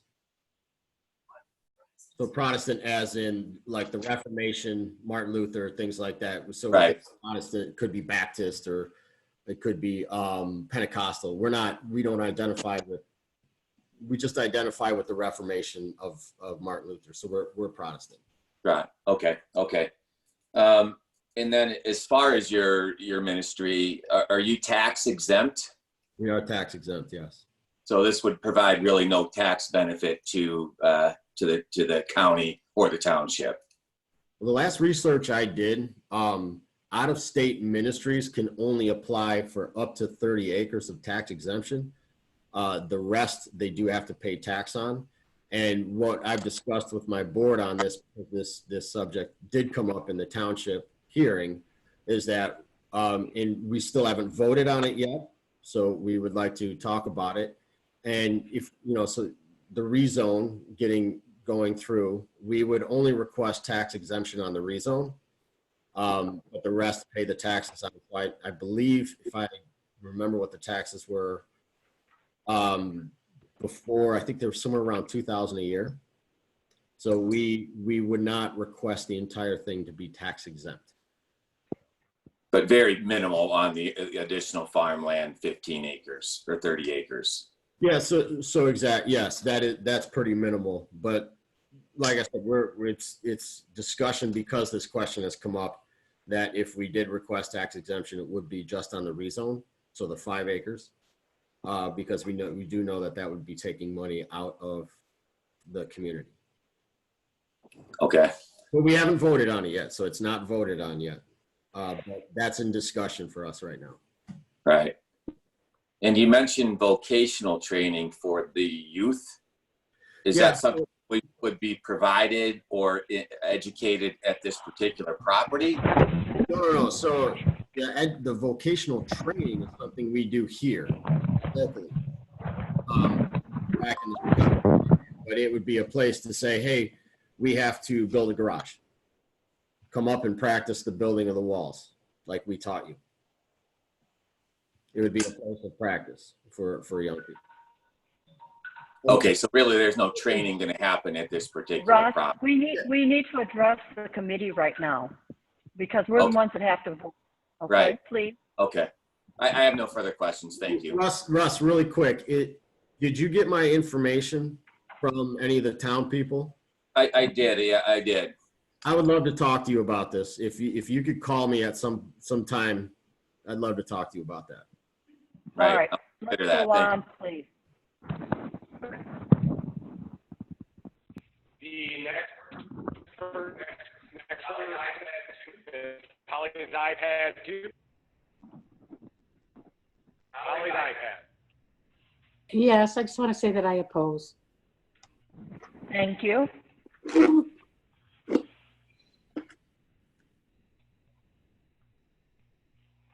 OB's phone.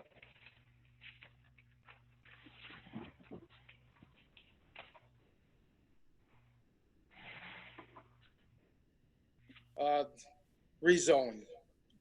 And hopefully the board will agree, but every one of the property owners around that property says no to both of these. Looks to me like that Mr. Polanski signed the applications for zoning and the conditional use permit. How is he serving or signing that one? He's not the property owner. It says landowner signature. The Plan Commission minutes on 6/8/20, page 2 of 4, second to the last paragraph. Joslyn states that on their website, charter to problem youth. When is 24 years old a youth? Derek said they did cater to at-risk youth and formerly jailed individuals when interviewed by Channel 15 yesterday. He denied that previously jailed individuals would be here. Maybe one, he said. My opinion, Mr. Polanski is telling the board members anything he can to get his rezoned and what he wants after it goes through. It's already been rezoned. I understand that. Doing conditions. Conditional use permit on Mr. Polanski's website says that course challenges are going to be there and others are coming to have at the base camp. Does everybody on the county board and the township know this? It's right on his site. Our family has been here for over 75 years in peace and quiet, and we do not want this at all. Not living near a camp. This is part of the conditional use. Please don't interrupt me. 15 or maybe 150 people, if they were here, we wouldn't want to camp at all. Jocelyn printed out tourism rooming houses for the rezoning. The township took the last two conditions, which I think should be in there. Hopefully you guys still have all those. It's for having guns, weapons. They had it in there in the beginning, but then they took it out. Why would you want people that are there that are going to have any kind of weapons? That should be, if this goes through, they should have no weapons whatsoever. 30 Guns, seconds. Knives. And if I could ask him a couple of questions also, that would be great. He'll respond to any questions at the end. Okay, well, I would like to know who's going to pay the taxes. I think he said that he might, the 30%, but we would like a list of all of his board members. And he says he went to school for ministry. I'm a minister too. I would like to know what college he went to. All right. Because you know what? I got mine right online. I'm pretty sure that's where he got his. Well, I went to Moody Bible Institute. We'll let you respond at the end in case somebody else has a question too. Okay.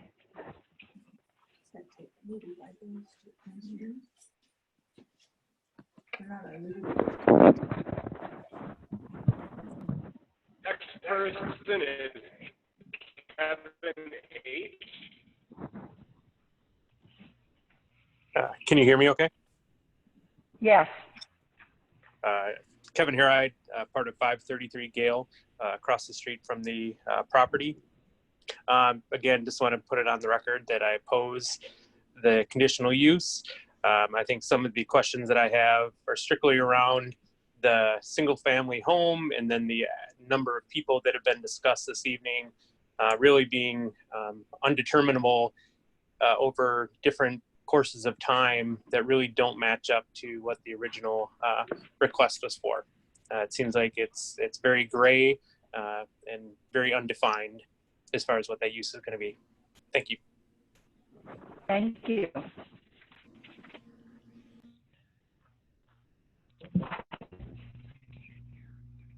Next person has a phone number ending in 2879. Yes, I'm here. James Cook.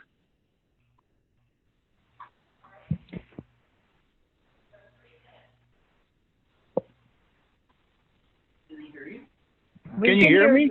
Yes, we can hear you. You have 3 minutes.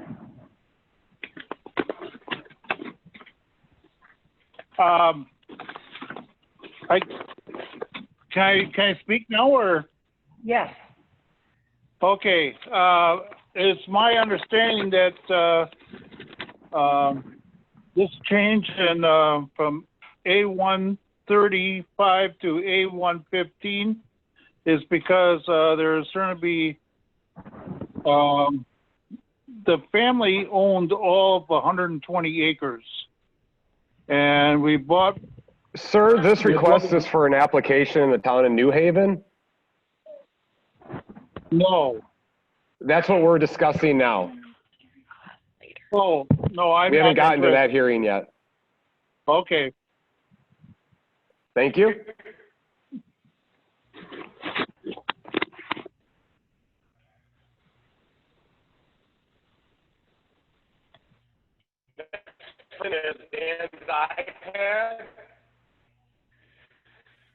Hello. I am Mary Bernadette Wisniewski, and I'm going to read the beginning of the minutes from page 2 of the Planning Commission for New Haven Township. It states, Jocelyn asked how often would groups be coming up. Derek said it could end up being every week eventually. Jocelyn asked if they would always be supervised. Derek said yes, always.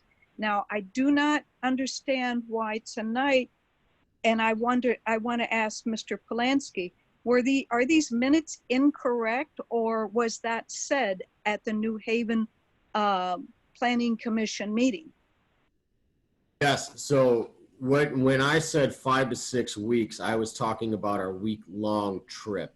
So I also did mention we were going to do weekend work play trips and have our volunteer retreat, volunteer retreats up there too. So eventually, with all those combined, yeah, I did put a month. I don't know if they wrote it down in the minutes. I did say it would be, somewhere towards, the end of May to probably the end of November, and then we'd shut it down. And the only one you would probably see up there in the winter would be my family. So, well, because the way I read it here, and I'm just reading it off the paper, sure. Derek said it could end up being every week eventually, and that doesn't seem to agree with what you said tonight to the meeting. Yeah, so no, we're not looking to do winter retreat. We're not looking to do springtime stuff. We're looking to do summer and then fall. Okay, and then I'm going to read again straight from the minutes. Jocelyn said he had read on the ministry's website that they cater to, quote, problem youth, and advertised what they called a, quote, jail ministry, and solicited young men into their program directly from Illinois jails. Jocelyn asked whether some of these kids and young adults were gang members, had a history of violence, drug addiction, etc. Derek said they did cater to at-risk youth and formerly jailed individuals, but they had a very intense vetting process. That doesn't seem to agree with what was said here at the meeting. So we do. Derek, we're going to have you respond at the end, please, because we're really running late. We've still got 6 more hearings to go through. Okay. I couldn't hear you, but that's fine. I at least I brought out what I thought was pertinent to this zoning. Okay.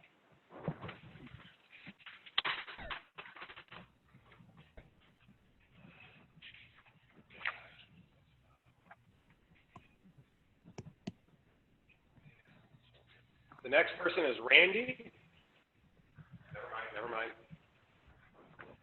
Next person is Joe Mauer.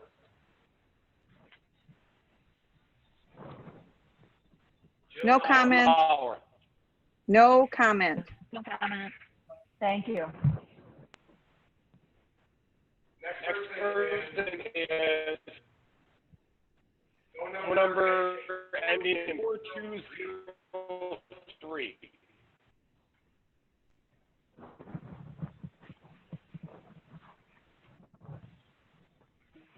4203. 4203. Next person is Ron Oberlin. Ron Oberlin, would you like to comment on this hearing?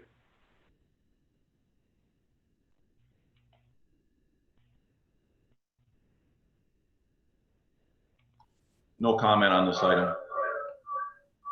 Thank you.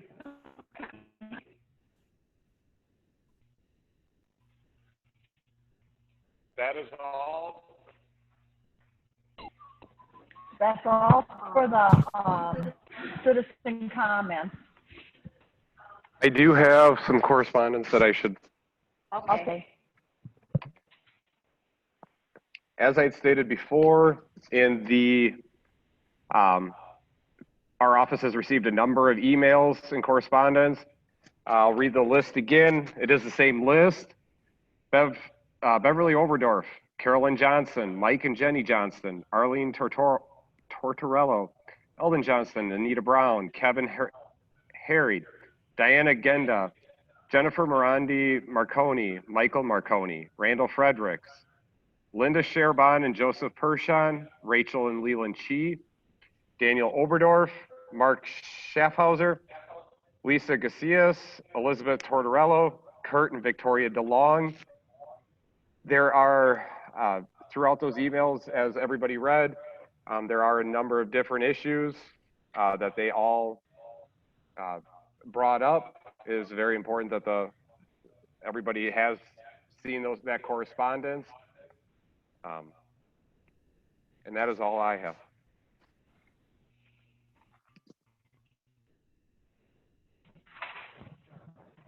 Okay, now it's up to the committee. Oh. Okay, Derek, did you have one last comment before we went on? To respond to them? Do I respond to some of the questions? Because I do want to get back to Dan's iPad. I'm sorry, I can't remember your name. Our ministry have multiple different types of ministries, so we do work with kids that are at risk. We do work with jail. We started out as a jail ministry, but the more we partner with other organizations, our ministry sites broaden. So jail ministry is specific to Chicago. All the ministries you see on there are specific to certain areas. So we're not looking to bring all that up here. We're looking to just have our wilderness ministry, which is a very small and specifically focused group that we, like I said in the beginning, we identify as young leaders. Does that answer your question? It really doesn't, because I read the minutes from the Planning Commission from New Haven, Sure. And I do wonder, you're asking to build a 3 to 4 bedroom house, but you're talking about bringing up 10 youth and youth up to age 24, by your own words, and 5 mentors. So you got 15 people. Where do you expect to put 15 people at when you're in that location? So in the house? Yeah, are you going to put all 15 people in the house? Yeah, well, 3 to 4 bedrooms, if we could put bunk beds in those bedrooms. And we just, like I said, it's not a permanent residence for anybody. That's. They already, and you've contemplated and checked with the local zoning laws for what size septic system you need, and you know that land will perk to handle 15 people. What is necessary?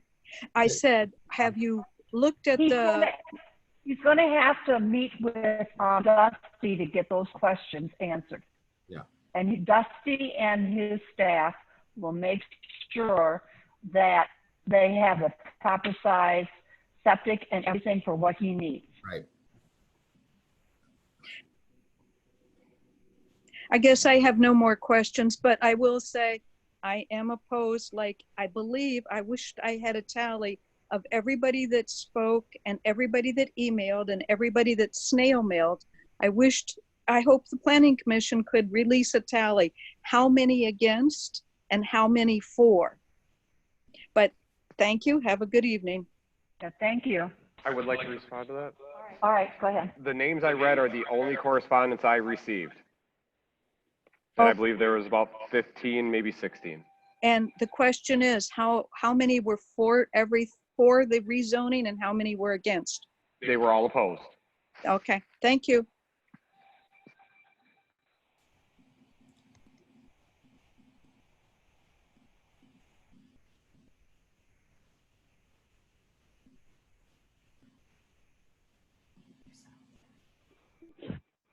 It's in the committee's hands.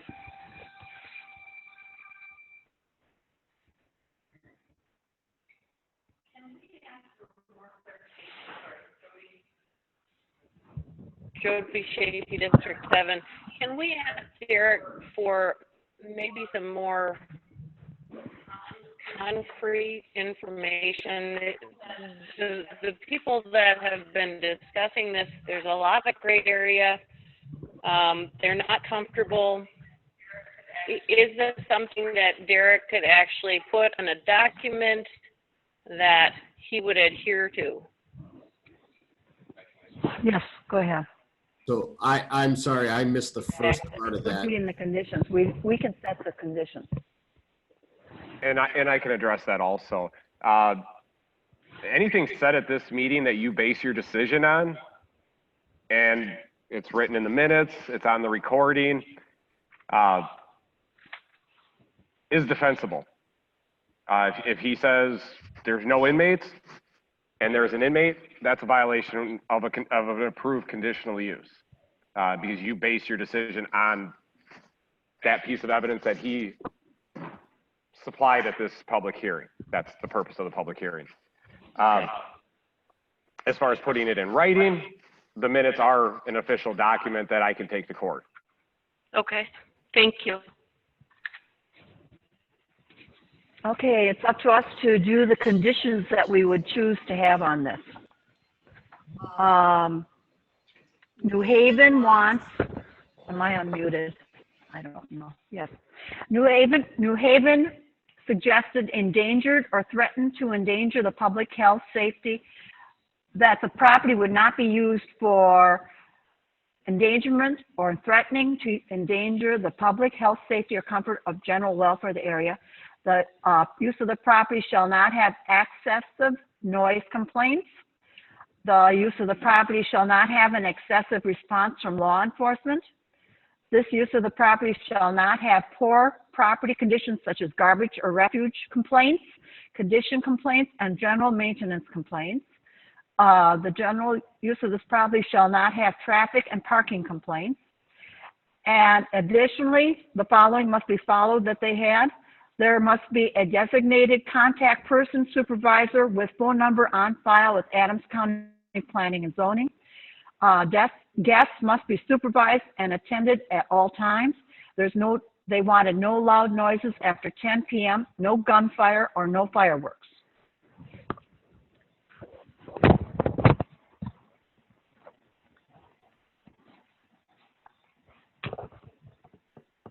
Any more? Yes. I would like to suggest, if this were to be approved, first of all, put the condition, please, or attach the condition that the conditional use is not valid if the rezoning is denied on the county board level. It is, just to be clear. And that it, upon change of ownership from either Mr. Plansky or Creative for More Ministries, the conditional use permit expires or is null and void.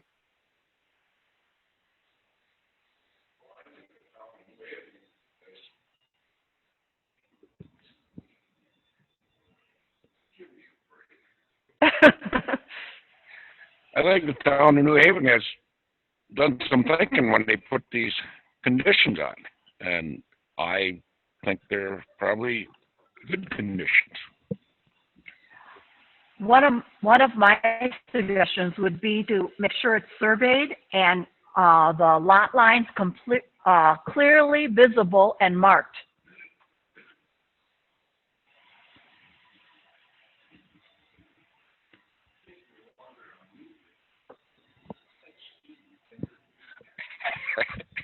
I agree. I mean, I can see having it marked.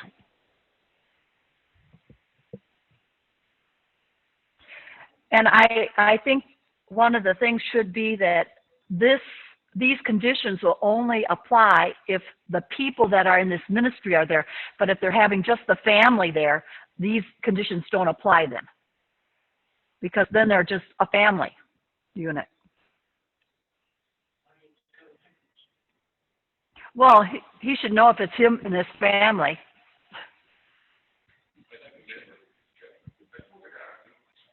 Yes, you have to unmute yourself. No, that's just in the board. They can hunt? They can hunt?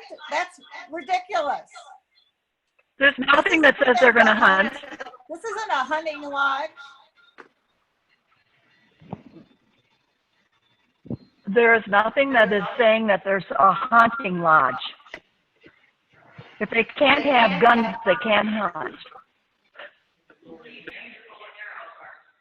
Well, I guess if they're bow and arrow.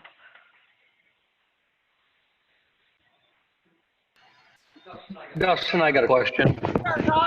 What things are they doing, would they doing there now, if they have this ministry there, that they couldn't do if they didn't get the conditional use? I don't know if I'm explaining that right, but if he brought a group of these people up, what would they be doing illegally now if it's zone A315? Do you have any idea what would be? This is ridiculous. I've never seen a board. They don't even listen to the people.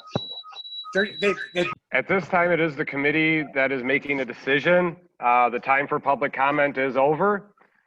Mr. Thiessen asked the question, I'm paraphrasing, essentially, why are they having to apply for a conditional use permit? If it was rezoned or that application has been decided, a single family dwelling is permitted.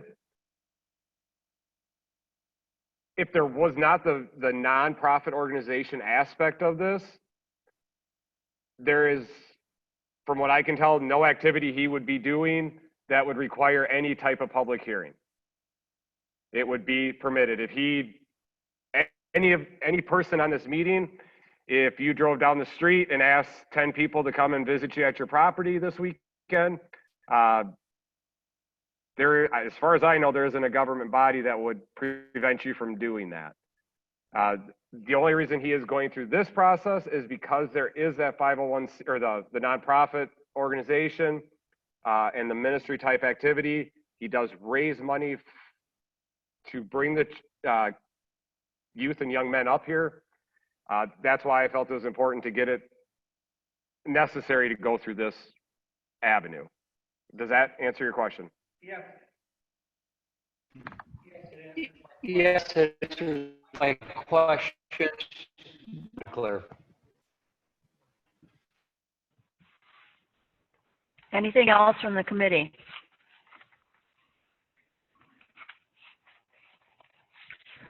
We would need a motion if we're going to put any conditional uses on, and a second.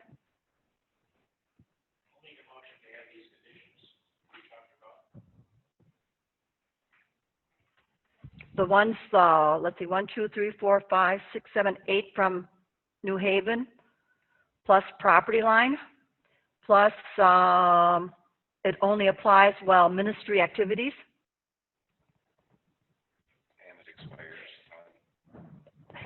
And it expires upon the transfer of ownership. Transfer of ownership. I didn't write that down. Transfer of ownership, or if the rezone is denied. Okay, we have a first and a second. On the conditions only, we're just going to vote on the conditions, whether we want those conditions. Roll call vote for just the conditions, Hannah.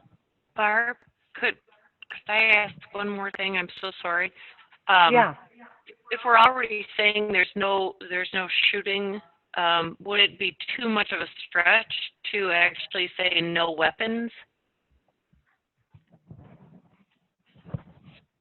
Well, they have the youth, supposedly youth, or right. You can add that as a condition. Yep. Ask them if they want to amend theirs and add it to them. Would that be okay to amend?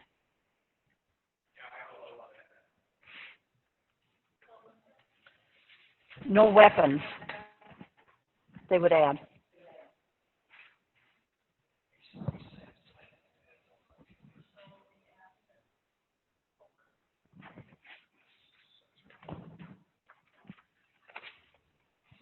Okay, now we're going to vote on just the conditions. Roll call vote, Hannah.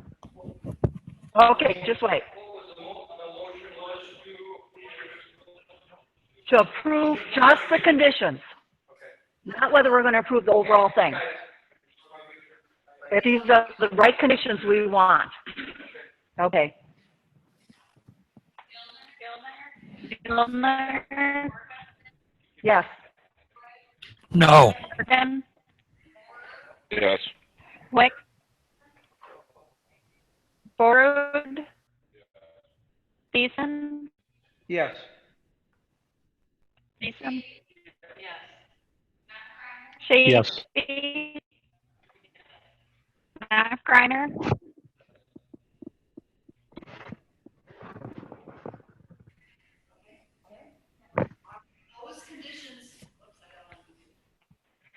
Those conditions that the board and that we added to would be the conditions that we would require. The next thing is to just vote on whether we want the conditional use to go through now. We need a motion to approve the conditional use. Let me clarify that motion. To approve the conditional use with the attached conditions. Just so everybody's on the same page. I'll We have second a that. motion and we have a second. Roll call vote. I was letting her write. Quick. No. Yes. No. No. Beeson? Yes. No. Ford? The conditional use did not pass. Matt Greiner?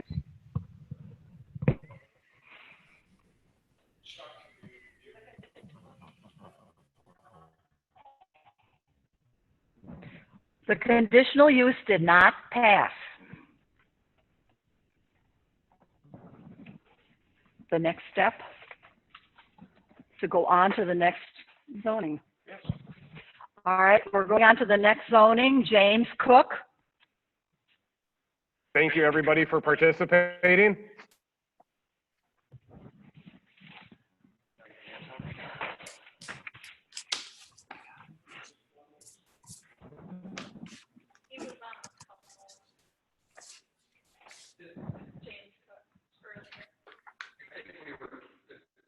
That was one, what did they end up doing?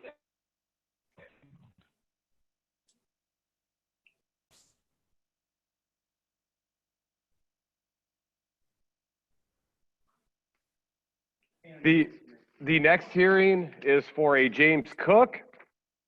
At this point, the applicant has gone to the town board. They have not come to agreement on the best way to proceed on this. I would suggest the committee table this application until further notice.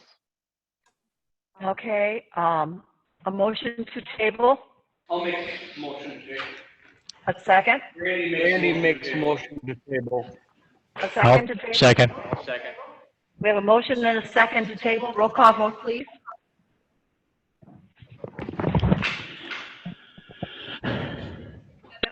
Baby? Yes. Morgan? Wick? No. Beeson? Yes. Yes. Ford? Yes. Gilmer? Yes. Yes. Matt Greiner? Yes. I got it. All right, James and table. We'll go on to Ben Huda.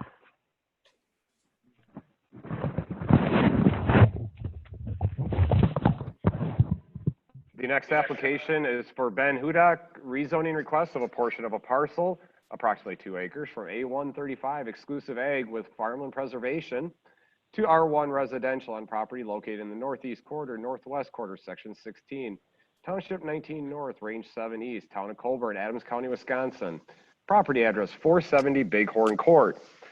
I believe the applicant is online, and the purpose of this request is as a couple of the other applications are, this is farmland preservation, which does not allow for a single family dwelling to be built. The applicant has applied to rezone 2 acres to R1 for the purpose of building a house. Okay, Ben, are you online? Yes, I am. Would you please respond and tell us what you want to do? Yes, I currently live in East Troy, and we purchased a property 3 years ago. I have 2 sons and looking to build a nice place up north, a small 1,200 square foot house, and sharing it with my family moving forward. All right. Committee, do you have any questions of Ben? I do have correspondence. All right. An adjoining property owner, I believe the name is Greenlee, at 940 Fifth Ave, has no objections. And Sharon Gronow at 434 Bighorn Court is opposed to the change. Keep it the way it is. It was purchased years ago to not have it as residential. I do also have a letter from same person, sorry. We are writing to oppose the rezoning on the above property. The adjoining property at 434 Bighorn Court was purchased many years ago with the intent that it was located in an area that would remain as it was zoned. We want to keep the properties in that area as they are currently zoned. We assume Mr. Hudak was aware of the zoning when he became interested in the property and could have found property elsewhere if this property did not fill his requirements. His request should not hinder or impose upon the current residences. My brother, Terry Thompson, has lived at this address for many years and is in agreement with this opposition. Thank you, J. Sharon Gronow. That is what I have, other than the town does not object to this request. All right, does there anyone, does the committee have any questions, first of all? Is there anyone out there in cyberspace, wherever you are, that opposes this? Is there anyone that wants to speak in favor of this? It's up to the committee. Make a motion. I'll second that. We have a motion and a second to approve the rezone. Roll call vote, Hannah? Yes. Quick? Yes. Beeson? Yes. Orud? Yes. Elmer? Shapey? Knockrider?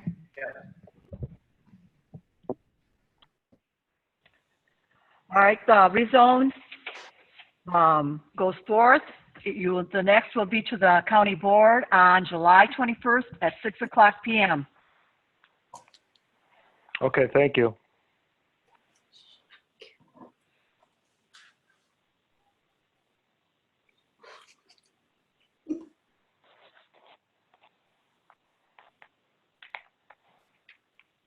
Give me 1 second, please.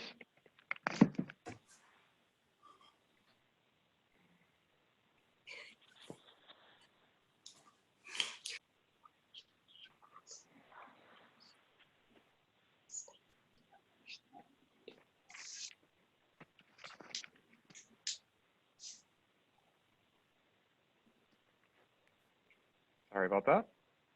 The next application is for Gail and Mark Krings, rezoning request of a portion of a parcel, approximately 3 acres, from A135 exclusive ag with farmland preservation to R1 residential on property located in the southwest quarter, northeast quarter, section 33, T19 North, range 7 East, town of Colburn, Adams County, Wisconsin, property address 1225 4th Ave. And I do have the town participation form that they do not object.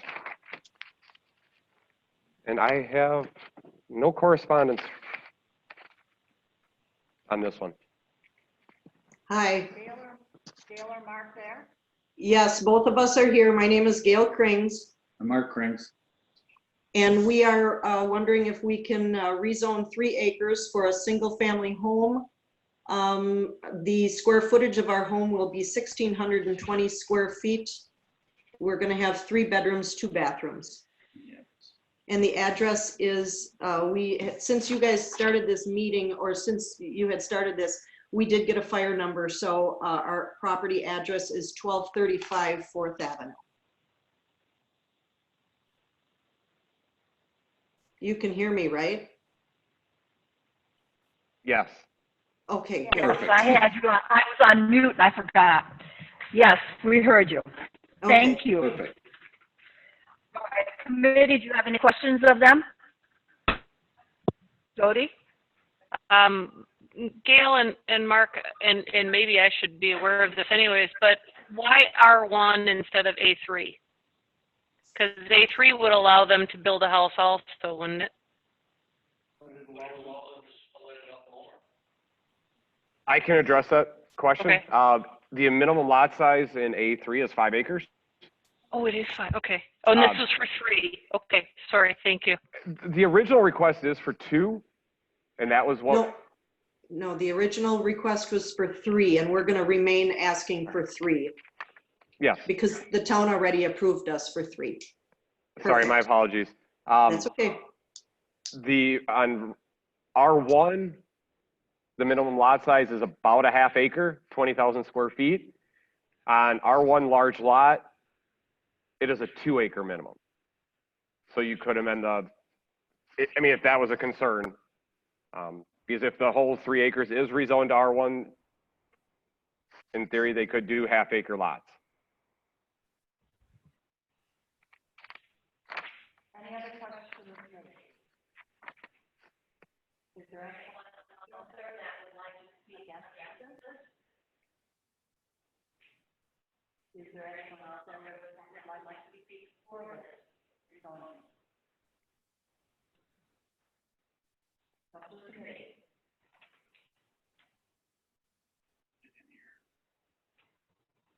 Is someone asking us a question? No, but I'll make a motion to approve. Oh, great, thank you. We have a motion to approve, a second?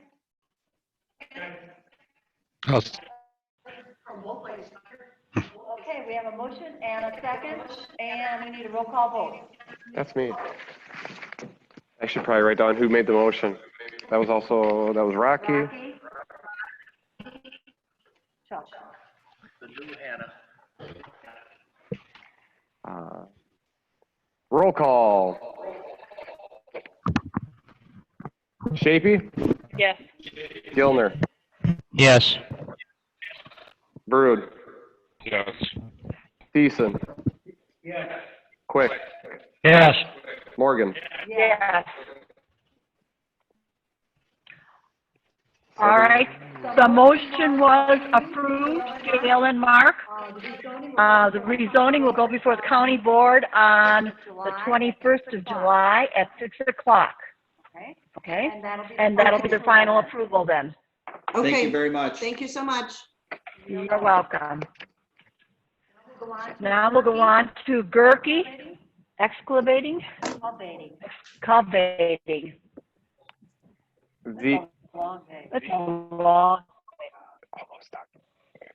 All right, so the next application is for Gerke Excavating. It's a conditional use request under 40538C of the Adams County Comprehensive Zoning Ordinance to allow the placement and operation of a temporary portable concrete batch plant for the construction of the Wisconsin DOT project on Highway 82 and stockpiling, processing of salvage pavement materials removed from the project on property located in the southwest, northwest, section 19, township 15, north, range 7 east, town of Jackson, Adams County, property address 3338, County Road B. Mr. Gerke, are you on? This is Ron Overleen with Gerke Excavating. Okay, thank you.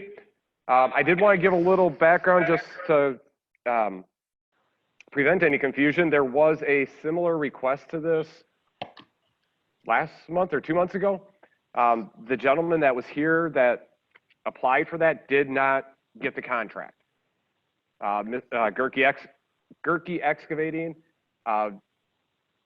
was awarded the contract for the DOT to do this portion of the project. The project location is at the, well, it used to be the Coon Farm, and now Lycon Concrete owns it, and that's where the project, or that's what they're applying for.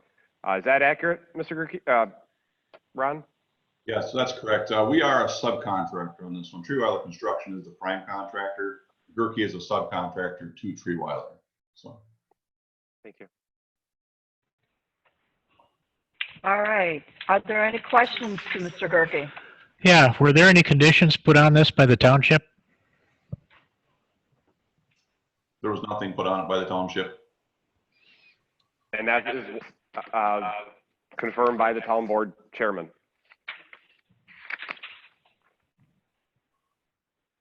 Any other questions?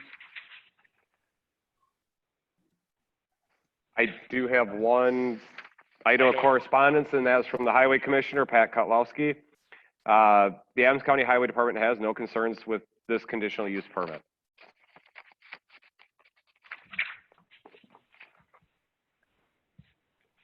Okay, it's up to the committee. I'll make a motion to accept. Randy will second it. All right, we have a motion to accept and a second. Roll call vote.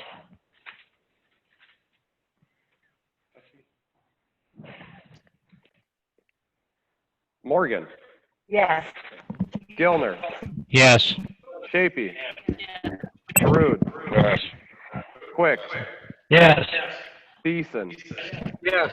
Knockreiner. Yes. All right, the conditional use has gone through. And that's as far as you have to go. You've got it. Thank you all for participating tonight that are still on. And the hearing will be adjourned and we'll go on to our regular meeting.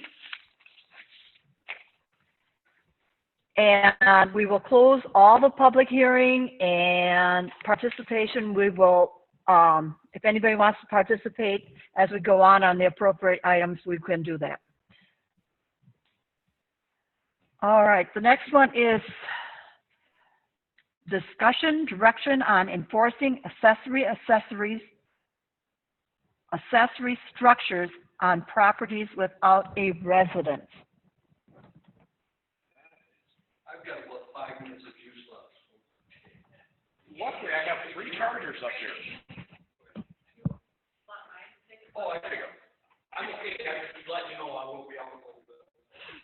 This, I don't think is a long. I don't think this is a long topic. As all of you know, there's 3 main ordinances that we use to when somebody wants to build something. There's the building construction ordinance, which regulates how something gets built. Under that ordinance, it clearly says accessory structures under 150 square feet are just flat out exempt from the entire building construction ordinance. Meaning under the building side, no permits, no requirements. Under the general zoning ordinance, there is an exemption in there that under 150 square feet, you do not have to have a permit. And it specifically says the rest of the ordinance, it has to meet the rest of the ordinance. The only thing you're exempt from is the need to get a permit for it. So you still have to meet the setbacks and whether it's allowed or not. The third ordinance is the Shoreline Ordinance. There is no size exemption in that at all. So in theory, a 4x4 shed has to get a permit. We don't get that carried away. I think usually we limit it to about 10x10 when you have to get a permit or not. So the question becomes, and I have 2 applications sitting on my desk, which is why I wanted it in your guys' hands. I have 2 12x12 sheds, or 2 different people that each have a 12x12 shed in shoreline zoning that don't have a house. Both properties are under both shoreline and general zoning.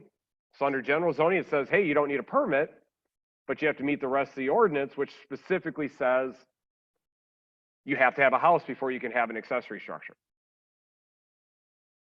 Under shoreline, there isn't that exemption at all. But again, you have to have a house before you can have an accessory structure. I believe our office has issued permits for them before. I did bring a similar application as a conditional use to this committee maybe 8 months ago, and Randy said, why? And I guess I want the direction of the committee on how you want me to enforce that, and then when the time comes, I'll make sure all the ordinances read appropriately. But basically my question is, if it's under 150 square feet,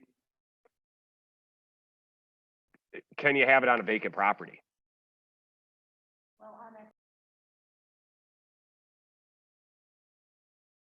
On that vacant property, you can camp. Well, if you have your toys or a lawnmower or stuff like that, you have to have a place to put them, so you would need an accessory building. Or a boat. I feel it should be treated the same way across the board. Simplify it. But I can honestly see a place to put those toys. Right. And even if you're going to be building, it's nice to store your building materials covered if you need to, or secure. Right. So. And if you're camping, you need a place to put stuff. Right. I mean, you're only talking about basically a 12 by 12 shed. I mean, or 10 by 15. 12 by 14. And my problem still goes back to the shoreland zoning, that those maps on in 1970. And they said they just went like this, we were told back. Hold on, no, shoreland zoning is in effect within 1,000 feet of the ordinary high water mark, 300 feet of the river, stream, or creek. That's statewide, absolute. What you're, I think, talking about is maybe the floodplain? That's it, yeah. The floodplain ordinance? No. Okay, that's okay. So unrelated. Not over the. It is. Okay. Can they have a camper?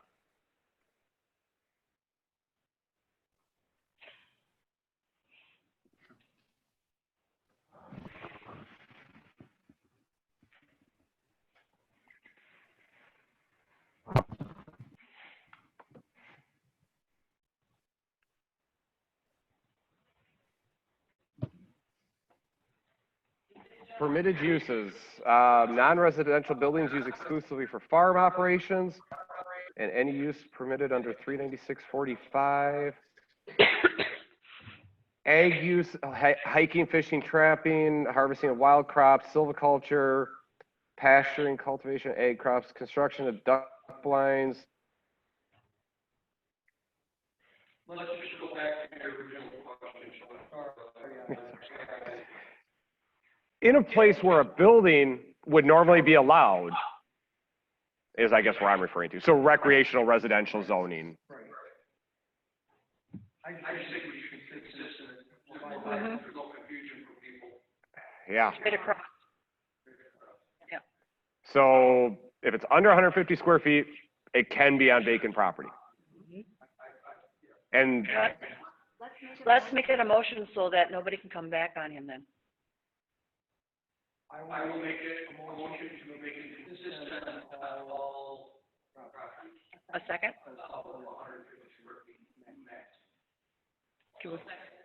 Okay, we have a second. Yes. Like a building to store toys in or equipment. All right, we have a motion and a second to go straight across the board and have all requirements 150 square feet or under, small building, accessory building on vacant property. works for me. And I will, someday when we do get to revising the ordinances, it will reflect that. Okay, all in favor? Opposed? Opposed? Motion carries. Thank you. I think the surveyor's report and the register of deed and land information we have, so we can take care of that ourselves. If anybody has any questions, get a hold of the appropriate people. Financial, anybody have a question on the financials that came through? Yeah, take a look at it. We are, I, again, don't know why, but we're way ahead. And looking at June's numbers, we're already in September. We're already into September numbers. Permits are good too. And mine's not coming up now anymore, so. Everything was ahead and really, when I talked to you, the financials, where you were now is where we usually are in September, so. And yeah, and permits, a lot of times when it starts early, we got an early start to the season because of weather. A lot of times you'll see it drop off come May, end of May or whatever. Through end of June, June was one of the busiest months I've probably on record here. Okay. Planning and zoning department updates. Anything? I have like an hour and a half's worth of stuff to discuss, but. How about if we save it for the next meeting? All right. I got nothing. Okay, correspondence. I got nothing. Good. The next meeting date is August 5th, 4 p.m. The meeting is adjourned.